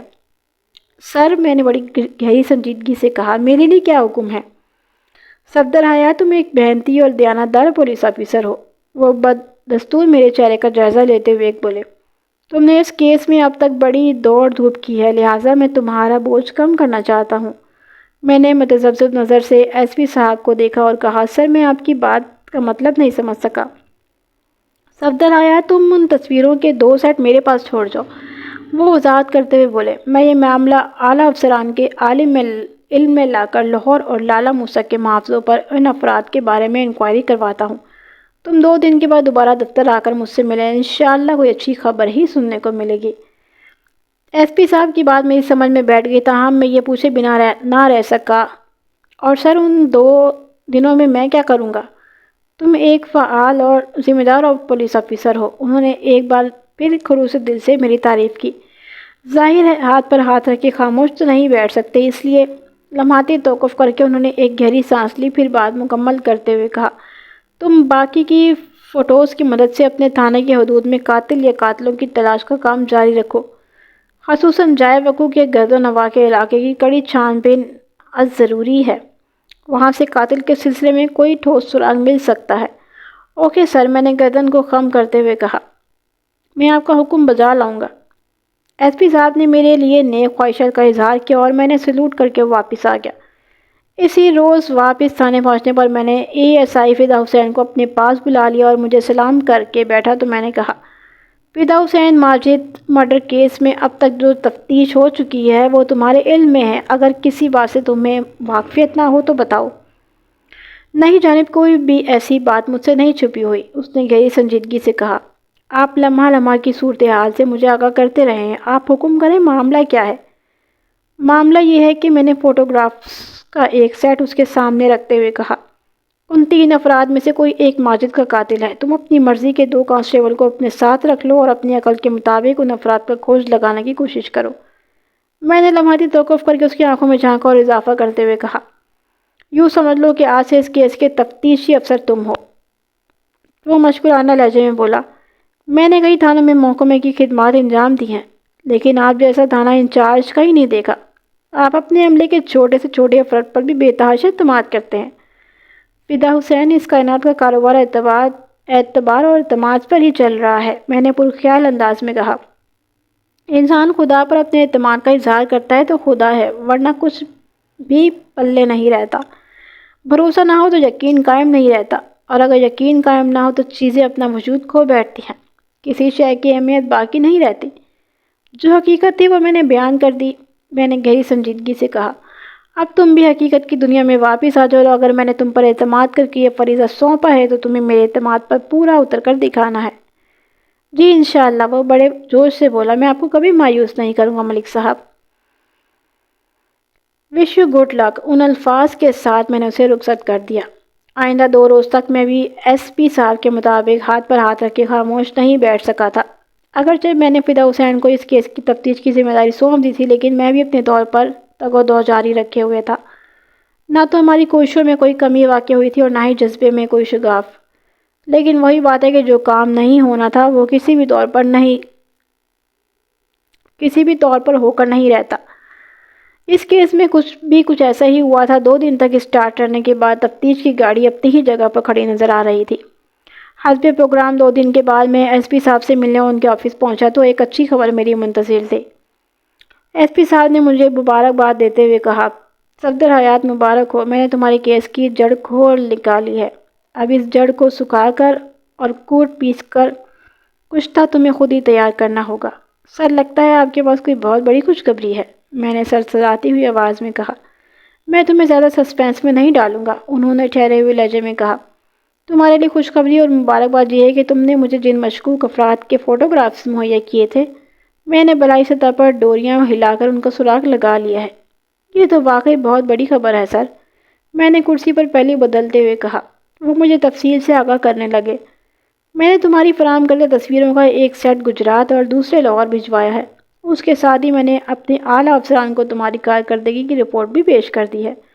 انہوں نے تھوڑی دیر کو رک کر ایک گہری سانس لی، پھر اس وضاحت کو آگے بڑھاتے ہوئے کہا، ضلع گجرات سے لالا موسیٰ کے اندر تفتیش کے گھوڑے دوڑائے گئے ہیں، لیکن کوئی قادر خواہ نتیجہ برآمد نہ ہو سکا۔ سادہ الفاظ میں یہ سمجھ لو کہ ان مشکوک افراد کے حوالے سے لالا موسیٰ سے کوئی معلومات حاصل نہ ہو سکی۔ اس کا ایک مطلب یہ بھی ہے کہ انہوں نے اپنے بارے میں غلط بیانی سے کام لیا تھا، وہ لالا موسیٰ سے تعلق نہیں رکھتے تھے۔ میں نے لالا موسیٰ بڑی تفصیل کے ساتھ دیکھ رکھا تھا۔ یہ گجرات اور کھاریاں کے درمیان واقع ایک چھوٹا سا قصبہ تھا۔ لالا موسیٰ کی وجہ شہرت وہاں کی غلہ منڈی ہے، جو ملک کے ایک سرے سے دوسرے سرے تک مشہور ہے۔ اگر وہ مشکوک افراد لالا موسیٰ کے رہنے والے نہیں تھے تو اس کا واضح مطلب یہی تھا کہ قلعہ فال لاہور کے نام نکل آیا تھا۔ میں ان خطوط پر سوچ رہا تھا۔ ایس پی صاحب نے بھی اسی جانب اشارہ کر دیا۔ صفدر حیات، وہ اپنے وضاحتی بیان کو آگے بڑھاتے ہوئے بولے، گجرات اور لالا موسیٰ کی طرف سے اگرچہ کوئی حوصلہ افزا رپورٹ دیکھنے کو نہیں ملی تھی، لیکن لاہور سے موصول ہونے والی خبر نے ساری کوفت اور مایوسی کو دھو ڈالا ہے۔ وہ ایک مرتبہ متوقف ہوئے تو میں نے انہیں ٹوکنا مناسب نہ سمجھا اور خاموش سوالیہ نظر سے انہیں دیکھتا چلا گیا۔ وہ دوبارہ گویا ہوئے۔ میں نے اوپر کہہ کر گھوڑے شاہ اور اس کے گھزو نوا کے علاقے میں تفتیش کرائی تو پتہ چلا کہ ان 3 افراد کا مختلف تھانوں میں ریکارڈ موجود ہے۔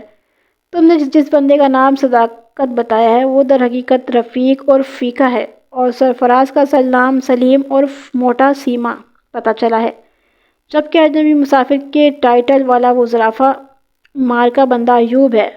ان میں سے فیقہ اور موٹا سیما کا تعلق لاہور کے علاقے مصری شاہ سے ہے، جبکہ ایوب 2 موریا پل کے قریب رہتا ہے۔ وہ لوگ چھوٹے چھوٹے جرائم میں کئی مرتبہ پولیس کے ہتھے چڑھ چکے ہیں۔ ایوب نے تو 7-8 سال جیل بھی کاٹ رکھی ہے۔ سر، ہمارے لیے یہ بڑی کامیابی سے کم نہیں، میں نے اضطراری لہجے میں کہا۔ اب میرے لیے کیا حکم ہے؟ میرا کام ختم ہو گیا صفدر حیات، یہاں سے تمہارا کام شروع ہوتا ہے، ایس پی صاحب نے ٹھوس لہجے میں کہا۔ میں تمہیں ایک خاص لیٹر تیار کروا کر دیتا ہوں۔ تم مقتول کے چچا اصغر علی کو اپنے ساتھ لے کر فوراً لاہور روانہ ہو جاؤ۔ اصغر علی کو تم مجرموں کی شناخت کے لیے اپنے ساتھ لے جاؤ گے، کیونکہ وہ فیقہ اور سیما سے ٹرین میں ملاقات کر چکا ہے۔ میں تمہیں بتاؤں گا کہ لاہور کے ہیڈ کوارٹر پہنچ کر کس سے ملنا ہوگا۔ اس کے بعد کی ہدایات تمہیں وہی پولیس آفیسر دے گا میں جس کے پاس تمہیں بھیج رہا ہوں۔ اوکے سر، میں وہی کروں گا جو آپ کا حکم ہوگا، میں نے فرما برداری سے کہا اور پوچھا، سر کیا ان 3 افراد کو حراست میں لے لیا گیا ہے؟ سمجھا وہ تینوں پولیس کی نگرانی میں ہیں، انہوں نے گول مول جواب دیا۔ انہیں باقاعدہ گرفتار کر کے حوالات میں تو بند نہیں کیا گیا، لیکن پولیس جب چاہے گی انہیں پکڑ لے گی۔ ٹھیک ہے سر، میں آج ہی لاہور روانہ ہو جاتا ہوں، میں نے بڑے عزم سے کہا۔ تمہیں 10 منٹ مزید میرے آفس میں رکنا ہوگا، میں وہ لیٹر ٹائپ کروا کر تمہارے حوالے کر دوں، پھر تم جا سکتے ہو۔ آئندہ 10 منٹ کے اندر مذکورہ لیٹر ٹائپ کر کے میرے حوالے کر دیا گیا۔ ایس پی صاحب نے کسی بڑے پولیس افسر لطیف کھوسہ سے ملنے کو کہا۔ لطیف کھوسہ صاحب پولیس ہیڈ کوارٹر میں تھے۔ ایس پی کے مطابق میرے والد کیس کی ڈوریاں کھوسہ صاحب کے ہاتھ میں تھی۔ میں تھانے واپس آیا اور اصغر علی کو فوراً اپنے پاس بلا لیا۔ سپہر 3 بجے ہم نے شیخو پورہ موڑ سے موڑ سے لاہور جانے والی بس پکڑی اور اس میں بیٹھ کر اپنی منزل کی جانب روانہ ہو گئے۔ اصغر علی بھی میرے ساتھ خاصا پرجوش نظر آ رہا تھا۔ 3 دن پہلے اس نے اپنے بھتیجے کو لحد میں اتار رکھا تھا۔ یہ سن کر ماجد کے قاتل کا سراغ لگا لیا گیا ہے، اس کے چہرے پر اطمینان کی چادر پھیل گئی تھی۔ راستے بھر ہم ماجد اور 3 افراد کے بارے میں باتیں کرتے رہے جن کی حتمی شناخت کے لیے میں اصغر علی کو اپنے ساتھ گجرانوالہ لاہور لے کر جا رہا تھا۔ یہ ایک نہایت ہی اہم مشن تھا اور میں نے مجرموں کی گرفتاری کا بھی پورا بندوبست اپنے ساتھ رکھا ہوا تھا۔ ماجد علی کو میرے تھانے کی حدود میں موت کی گھاٹ اتارا گیا تھا، لہٰذا قاتل کو گرفتار ہو کر بھی میرے تھانے کی حوالات میں آنا تھا اور مجھے ہی اس کا چلان تیار کر کے عدالت کے حوالے کرنا تھا۔ لگ بھگ 4:30 بجے سپہر ہم پولیس ہیڈ کوارٹر پہنچ گئے۔ میں نے اصغر علی کو باہر بٹھا کر لطیف کھوسہ صاحب سے ایک بھرپور ملاقات کی۔ انہوں نے میرے ساتھ اسلم جنجو نامی ایک پولیس اہلکار کو لگا دیا۔ اسلم جنجو پولیس کی گاڑی میں بٹھا کر ہمیں منزل مقصود تک لے گیا۔ اسلم جنجو ایک دراز قامت اور ڈبل ڈول والا آدمی تھا۔ اگرچہ یہ پتہ بھی نہ ہو کہ پولیس والا ہے، اسے دیکھ کر ہی مد مقابل پر ہیبت طاری ہو جاتی تھی۔ راستے میں ہمارے بیچ ہلکی پھلکی گفتگو بھی ہو رہی تھی۔ اسلم جنجو نے اپنے بارے میں صرف اتنا ہی بتایا تھا کہ وہ لطیف کھوسہ صاحب کے ساتھ ہی ہوتا ہے۔ یہ لوگ خاصی قسم کے آپریشنز ڈیل کرتے رہتے تھے۔ میں اور اصغر علی جن مجرموں کی شناخت کے لیے گجرانوالہ سے لاہور پہنچے تھے، اسلم جنجو نے ان کا ذکر تک نہیں کیا تھا۔ جنجو صاحب ہمارے ساتھ دوستانہ انداز میں پیش آ رہے تھے، تاہم ان کے رویے میں ایک خاص نوعیت کی سنجیدگی پائی جاتی تھی۔ وہ ہمیں جس منزل پر لائے تھے وہ لاہور کے شاہی قلعہ کا عقبی علاقہ تھا۔ گاڑی سے اتر کر ہم ایک ایسے مقام کی طرف بڑھے جو اپنی شکل ہی سے متروک اور غیر آباد دکھائی دیتا تھا۔ مذکورہ مکان کے اندر دروازے پر ایک وزنی قفل پڑا نظر آ رہا تھا۔ جنجو صاحب نے جیب سے قفل کی چابی برآمد کرتے ہوئے کہا، ان بدماشوں کو ہم نے کل ہی گرفتار کر لیا تھا، وہ اس گھر کے اندر بند ہے۔ میں جنجو کی بات کا مطلب بخوبی سمجھ گیا تھا، لیکن پھر بھی پوچھ لیا، آپ کن بدماشوں کی بات کر رہے ہیں جنجو صاحب؟ جن کی تلاش میں آپ اور شناخت کے لیے آپ کا ساتھی علی اصغر یہاں پہنچے ہیں، اسلم جنجو نے گہری سنجیدگی سے بتایا۔ وہ تینوں اس مکان کے ایک کمرے میں بند ہیں۔ جب آپ لوگ تصدیق کر دو گے کہ یہی تمہارے مطلوبہ بندے ہیں تو پھر انہیں باقاعدہ حوالات میں منتقل کر دیا جائے گا۔ میں نے مزید کوئی سوال نہیں کیا اور ہم مذکورہ مکان کے اندر داخل ہو گئے۔ وہ مکان 4 کمروں پر مشتمل تھا اور اس کے آس پاس دور دور تک آبادی کے آثار نہیں دکھائی دیتے تھے۔ مکان کے اندر داخل ہونے کے بعد پتہ چلا کہ مجرموں کی نگرانی کے لیے ایک مسلح پولیس اہلکار بھی وہاں موجود تھا۔ اس اہلکار نے اسلم جنجو کے حکم پر اس کے کمرے کا تالا کھولا۔ اس کے اندر تینوں مجرم قید تھے۔ اصغر علی کا جیسے ہی ان کا سامنا ہوا، اس نے سیکنڈ کے 1000ویں حصے میں فیقہ کو صداقت کے نام سے اور اسلم موڈا کو سرفراز کے نام سے پہچان لیا۔ البتہ ایوب کے حوالے سے اس نے لا علمی کا اظہار کیا تھا۔ اصغر علی پر نگاہ پڑتے ہی فیقہ اور سلیم موڈا نے جو ری ایکشن دیا تھا وہ اس بات کا ٹھوس ثبوت تھا کہ انہوں نے بھی اصغر علی کو فوراً پہچان لیا تھا۔ اصغر علی کو دیکھتے وہ بری طرح چونک پڑے تھے۔ اس کے بعد کے مراحل بڑی آسانی سے ملے طے ہو گئے تھے۔ جنجو نے ان تینوں کو باقاعدہ ہٹکیاں لگا کر ایک تفتیشی مرکز میں پہنچا دیا۔ اس نوعیت کی تمام تر ہدایات لطیف کھوسہ صاحب نے پہلے ہی جنجو صاحب کو دے رکھی تھی۔ تفتیشی مرکز میں پورے تمرا کے ساتھ جب اسلم جنجو نے رفیق عرف فیقہ، سلیم عرف موٹا، سیما اور ایوب لمڈھینگ سے پوچھ گچھ کی تو خاصے تسلی بخش نتائج برآمد ہوئے۔ اصغر علی کو دیکھ کر فیقہ اور سیما جس طرح چونکے تھے وہ ان کے مجرم ہونے کا بڑا واضح ثبوت تھا۔ وہ لوگ پولیس کی کڑی تفتیش کے سامنے زیادہ دیر ٹھہر نہ سکے تھے۔ ان کے ایک بالی بیان سے جو بات سامنے آئی تھی اس کا خلاصہ یہ ہے، ماجد کے قتل کی منصوبہ بندی میں وہ تینوں شریک ضرور تھے، لیکن بدنصیب ماجد کو صرف ایوب ہی نے تنہا موت کی گھاٹ اتارا تھا۔ واقعات کے مطابق مکھانہ نامی اور دودھ فروش نے ایوب ماجد کو قتل کا کام سونپا تھا اور ایک موٹی رقم بھی اس کام کے لیے دی تھی۔ ایوب کو ماجد کی صورت دکھا کر بتایا گیا تھا کہ یہ بندہ اپنے خاندان سے کتنے بجے لاہور ریلوے اسٹیشن سے ٹرین میں سوار ہو کر اور کتنے بجے وہ ٹرین گجرانوالہ پہنچے گی۔ ماں دودھ فروش نے ایوب کو خاص ہدایت دی تھی کہ ماجد کو گجرانوالہ کی حدود میں موت کے گھاٹ اتارنا ہے۔ ایوب نے فیقہ اور سیما کو اپنی مورل سپورٹ کے لیے ساتھ رکھ لیا تھا۔ ان تینوں میں گہری دوستی تھی اور وہ مل بانٹ کر کھانے کے قائل تھے۔ بہت سارے جرائم انہوں نے ایک ساتھ مل کر کیے تھے۔ پروگرام کے مطابق فیقہ اور سیما نے تاش کے کھیل کا ڈرامہ رچایا، بڑی ہوشیاری کے ساتھ ماجد سے دوستی کر لی۔ ایوب بھی بہت جلد ماجد کے ساتھ گھل مل گیا۔ ماجد بیچارے کو متعلق ذرا بھی احساس نہ ہوا کہ وہ جن لوگوں سے دوستی گانٹ رہا ہے وہ تو اسے موت کے گھاٹ اتارنے کے منصوبہ بندی کے ساتھ ٹرین پر سوار ہوئے ہیں۔ جب ٹرین گجرانوالہ کی حدود میں داخل ہوئی تو ان تینوں نے آنکھوں ہی آنکھوں میں اشارے کر کے ایوب کو گرین سگنل دے دیا۔ ایوب کو خوبصورت بہانہ بنا کر ماجد کو ٹرین کے دروازے تک لے گیا اور اس کی دیکھا دیکھی فیقہ اور سیما بھی اس کے پیچھے جا کر کھڑے ہو گئے تاکہ ناکامی کا امکان باقی نہ رہے۔ پھر اصغر علی کالونی والے پھاٹک پر جیسے ہی ٹرین کی آواز دھیمی ہوئی، ایوب نے میکان کے انداز میں ماجد کو دھکا دیا، خود بھی اس کے پیچھے تاریکی میں کود گیا۔ موسم کی شدت کے باعث ٹرین میں بہت کم مسافر سفر کر رہے تھے۔ وہ لوگ لگ بھگ 10 منٹ تک دروازے میں کھڑے رہے تھے اور ان کی اس دوران میں کوئی مسافر ان کی طرف نہیں آیا تھا۔ کسی کو اس بات کی خبر نہ ہو سکی اور 2 افراد ٹرین سے نیچے اتر چکے ہیں۔ فیقہ اور سیما اطمینان سے اپنی سیٹوں پر آ کر بیٹھ گئے تھے۔ ماجد بیچارہ سوچ بھی نہیں سکتا تھا کہ اسے اچانک دھکا دے کر ٹرین سے باہر پھینک دیا جائے گا۔ اس سے پہلے وہ سنبھل کر موجودہ صورتحال کو سمجھ پاتا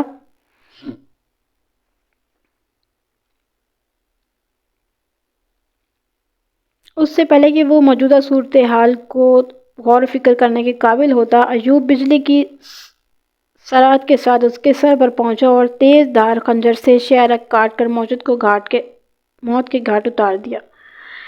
آلۂ قتل کو اس نے ادھر اندھیرے میں ہی پھینکا اور جائے وقوع سے 9:11 ہو گیا۔ وہ چونکہ اس علاقے سے واقف نہیں تھا لہٰذا اس نے پھاٹک والے عمر فاروق سے جی ٹی روڈ کا راستہ پوچھ لیا تھا۔ ان تینوں کے بیچ یہ طے ہو گیا تھا کہ ایوب کا اپنا کام نپٹانے کے بعد سیدھا ریلوے اسٹیشن پہنچے گا۔ فیقہ اور سیما اسے اسٹیشن پر مل جائیں گے، پھر یہ تینوں ایک ساتھ لاہور کے لیے روانہ ہو جائیں گے۔ یہ سب تو ٹھیک ٹھاک ہے، لیکن ماجد علی کا قاتل گرفت میں آ گیا تھا اور اس نے ایک بالغ جرم بھی کر لیا تھا۔ لیکن میرے ذہن میں کچھ باتیں کھٹک رہی تھی، لہٰذا میں نے ایوب لمڈنگ اور زرافہ مار کا انسان سے سوال کیا، ماں کا شیر فروش نے تمہیں ماجد کے قتل کے لیے کتنی رقم دی تھی؟ 500 روپے، اس نے جواب دیا۔ آج کل 500 روپے ایک وقت کا کھانا ہی پک سکتا ہے، لیکن جس دور کی یہ کہانی ہے اس زمانے میں 500 روپے کی بڑی قدر و قیمت ہوا کرتی تھی۔ یہ جاننے کے لیے یہ خطیر رقم کیوں خرچ کی؟ میں نے ایوب سے استفسار کیا۔ ماں کھا کی مقتول کے ساتھ کیا دشمنی تھی؟ میں صرف اسے اپنے کام سے کام رکھتا ہوں، وہ نخیب سی آواز میں بولا۔ دوسری پارٹی کی معاملات میں دخل دینا میرے اصول کے خلاف ہے۔ ایک بالغ جرم کے بعد تم اور تمہارے سارے وصول تو جائیں گے کھوئے کھاتے۔ میں نے اس کی آنکھوں میں جھانکتے ہوئے شفاقی سے کہا، یہ بتاؤ تم آنکھیں بند کر کے کسی بھی پارٹی سے کام پکڑ لیتے ہو یا؟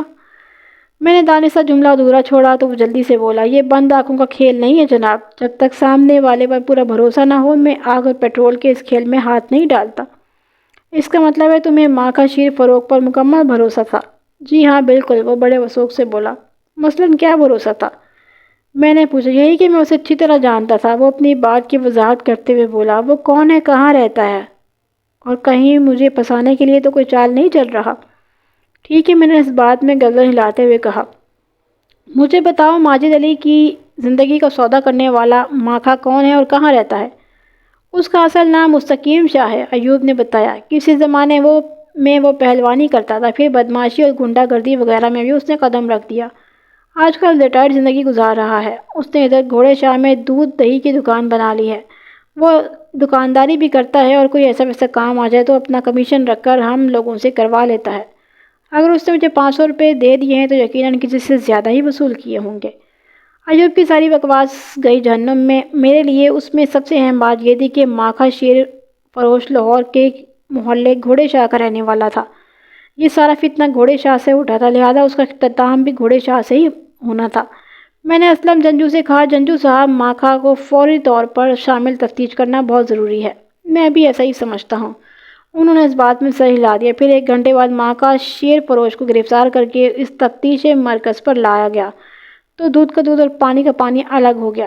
ماکھا کو جیسے ہی پتہ چلا کہ پولیس نے نہ صرف یہ ایوب کو گرفتار کر لیا ہے بلکہ اس نے اپنے جرم کا اقرار بھی کر لیا ہے تو اس نے کسی قسم کی مزاحمت کا مظاہرہ کر کے اپنی ہڈیوں کا سرما بنوانے کے بجائے حقائق بیان کرنے کا فیصلہ کیا۔ مستقیم شاہ پہلوان عرف ماکھا شیر فروش کے بیان کے مطابق اس کام کے لیے گھوڑے شاہ ہی کے ایک باسی صفدر علی نے اسے 700 روپے نقد ادا کیے تھے اس نے 200 اپنی جیب میں رکھے اور 500 کے عوض یہ کام ایوب کو سونپ دیا۔ اللہ اللہ خیر سے اللہ۔ صفدر علی مقتول ماجد کا ہونے والا بلکہ کبھی نہ ہو سکنے والا سسر تھا۔ آئندہ 1 گھنٹے کے اندر وہ تفتیشی مرکز میں موجود تھا۔ بشریٰ کا باپ کوئی عادی مجرم نہیں تھا، لہذا اس نے تفتیشی مرکز کا مدار تالا ماحول دیکھ کر سب کچھ صاف صاف بتا دیا۔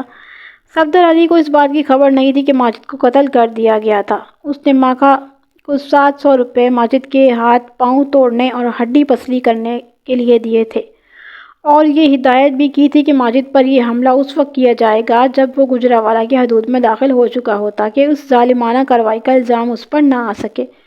9 جنوری کو اس کے پڑوس میں ہونے والے ہنگامے کے باعث اس کی بیٹی بشریٰ کی ڈولی نہیں اٹھ سکی تھی، جس بات کا اس کے دل و دماغ میں بہت زیادہ غصہ تھا۔ اس نے اب اسی غصے میں اندھے ہو کر انتقام مند ماجد کو معذور بنانے کے لیے ٹھیکہ دیا تھا۔ اس کی شدید خواہش تھی کہ اگر بشریٰ کی شادی نہیں ہو سکی تو ماجد بھی زندگی بھر چرپائی پر لیٹ کر معذوری کے دن گزارے گا، لیکن ماکھا نے اس معاملے میں کچھ زیادہ ہی ایفیشنسی دکھا ڈالی تھی۔ ماجد علی کا قتل میرے تھانے کی حدود میں ہوا تھا اور اس کا قاتل تھا ایوب، لہٰذا ایوب کی گرفتاری اور اقبال جرم کے بعد میرا کام ختم ہو گیا تھا۔ چالان کی تیاری میں لاہور اور گجرانوالہ کی پولیس نے مل کر کام کیا اور اس کیس سے تعلق رکھنے والے تمام جرائم پیشہ افراد جیل کی سلاخوں کے پیچھے چلے گئے۔ بعض اوقات انسان کی ہٹ دھرمی اور غیر حقیقت پسندی بڑے تباہکن نتائج سامنے لے کر آتی ہے۔ صفدر علی کے بیٹے نے قادرہ نے کرموں کے ساتھ جو واہیات مذاق کیا تھا، گوشی کی گواہی کی صورتحال میں اس کا بڑے واضح ثبوت موجود تھا، لیکن صفدر علی قادرہ کو حق بجانب سمجھ رہا تھا۔ اس موقع پر اگر صفدر علی نے اس کی بیوی سفینہ لچک کا مظاہرہ کرتے ہوئے اپنے نابکار بیٹے کی غلطی کو تسلیم کر لیتے تو یقیناً اکبر علی اور سلیمہ کا غصہ ٹھنڈا ہو جاتا اور کرمو بھی قادرہ کو ڈانٹ کر کے مطمئن ہو جاتا۔ اس طرح تھوڑی بہت بدمزگی کے بعد بہرحال ماجد اور بشریٰ کی شادی ضرور ہو جاتی۔ پہاڑ کی بنسبت رائی پر زیادہ توجہ دینے کی ضرورت ہوتی ہے، کیونکہ پہاڑ تو میلوں دور سے دکھائی دے جاتا ہے، جبکہ رائی پہلے میں بھی پڑی ہو تو بعض اوقات نظر نہیں آتی، لیکن جب یہی رائی پہاڑ کی صورت اختیار کر لیتی ہے تو پھر وہی ہوتا ہے جو اس کیس میں پیش آیا۔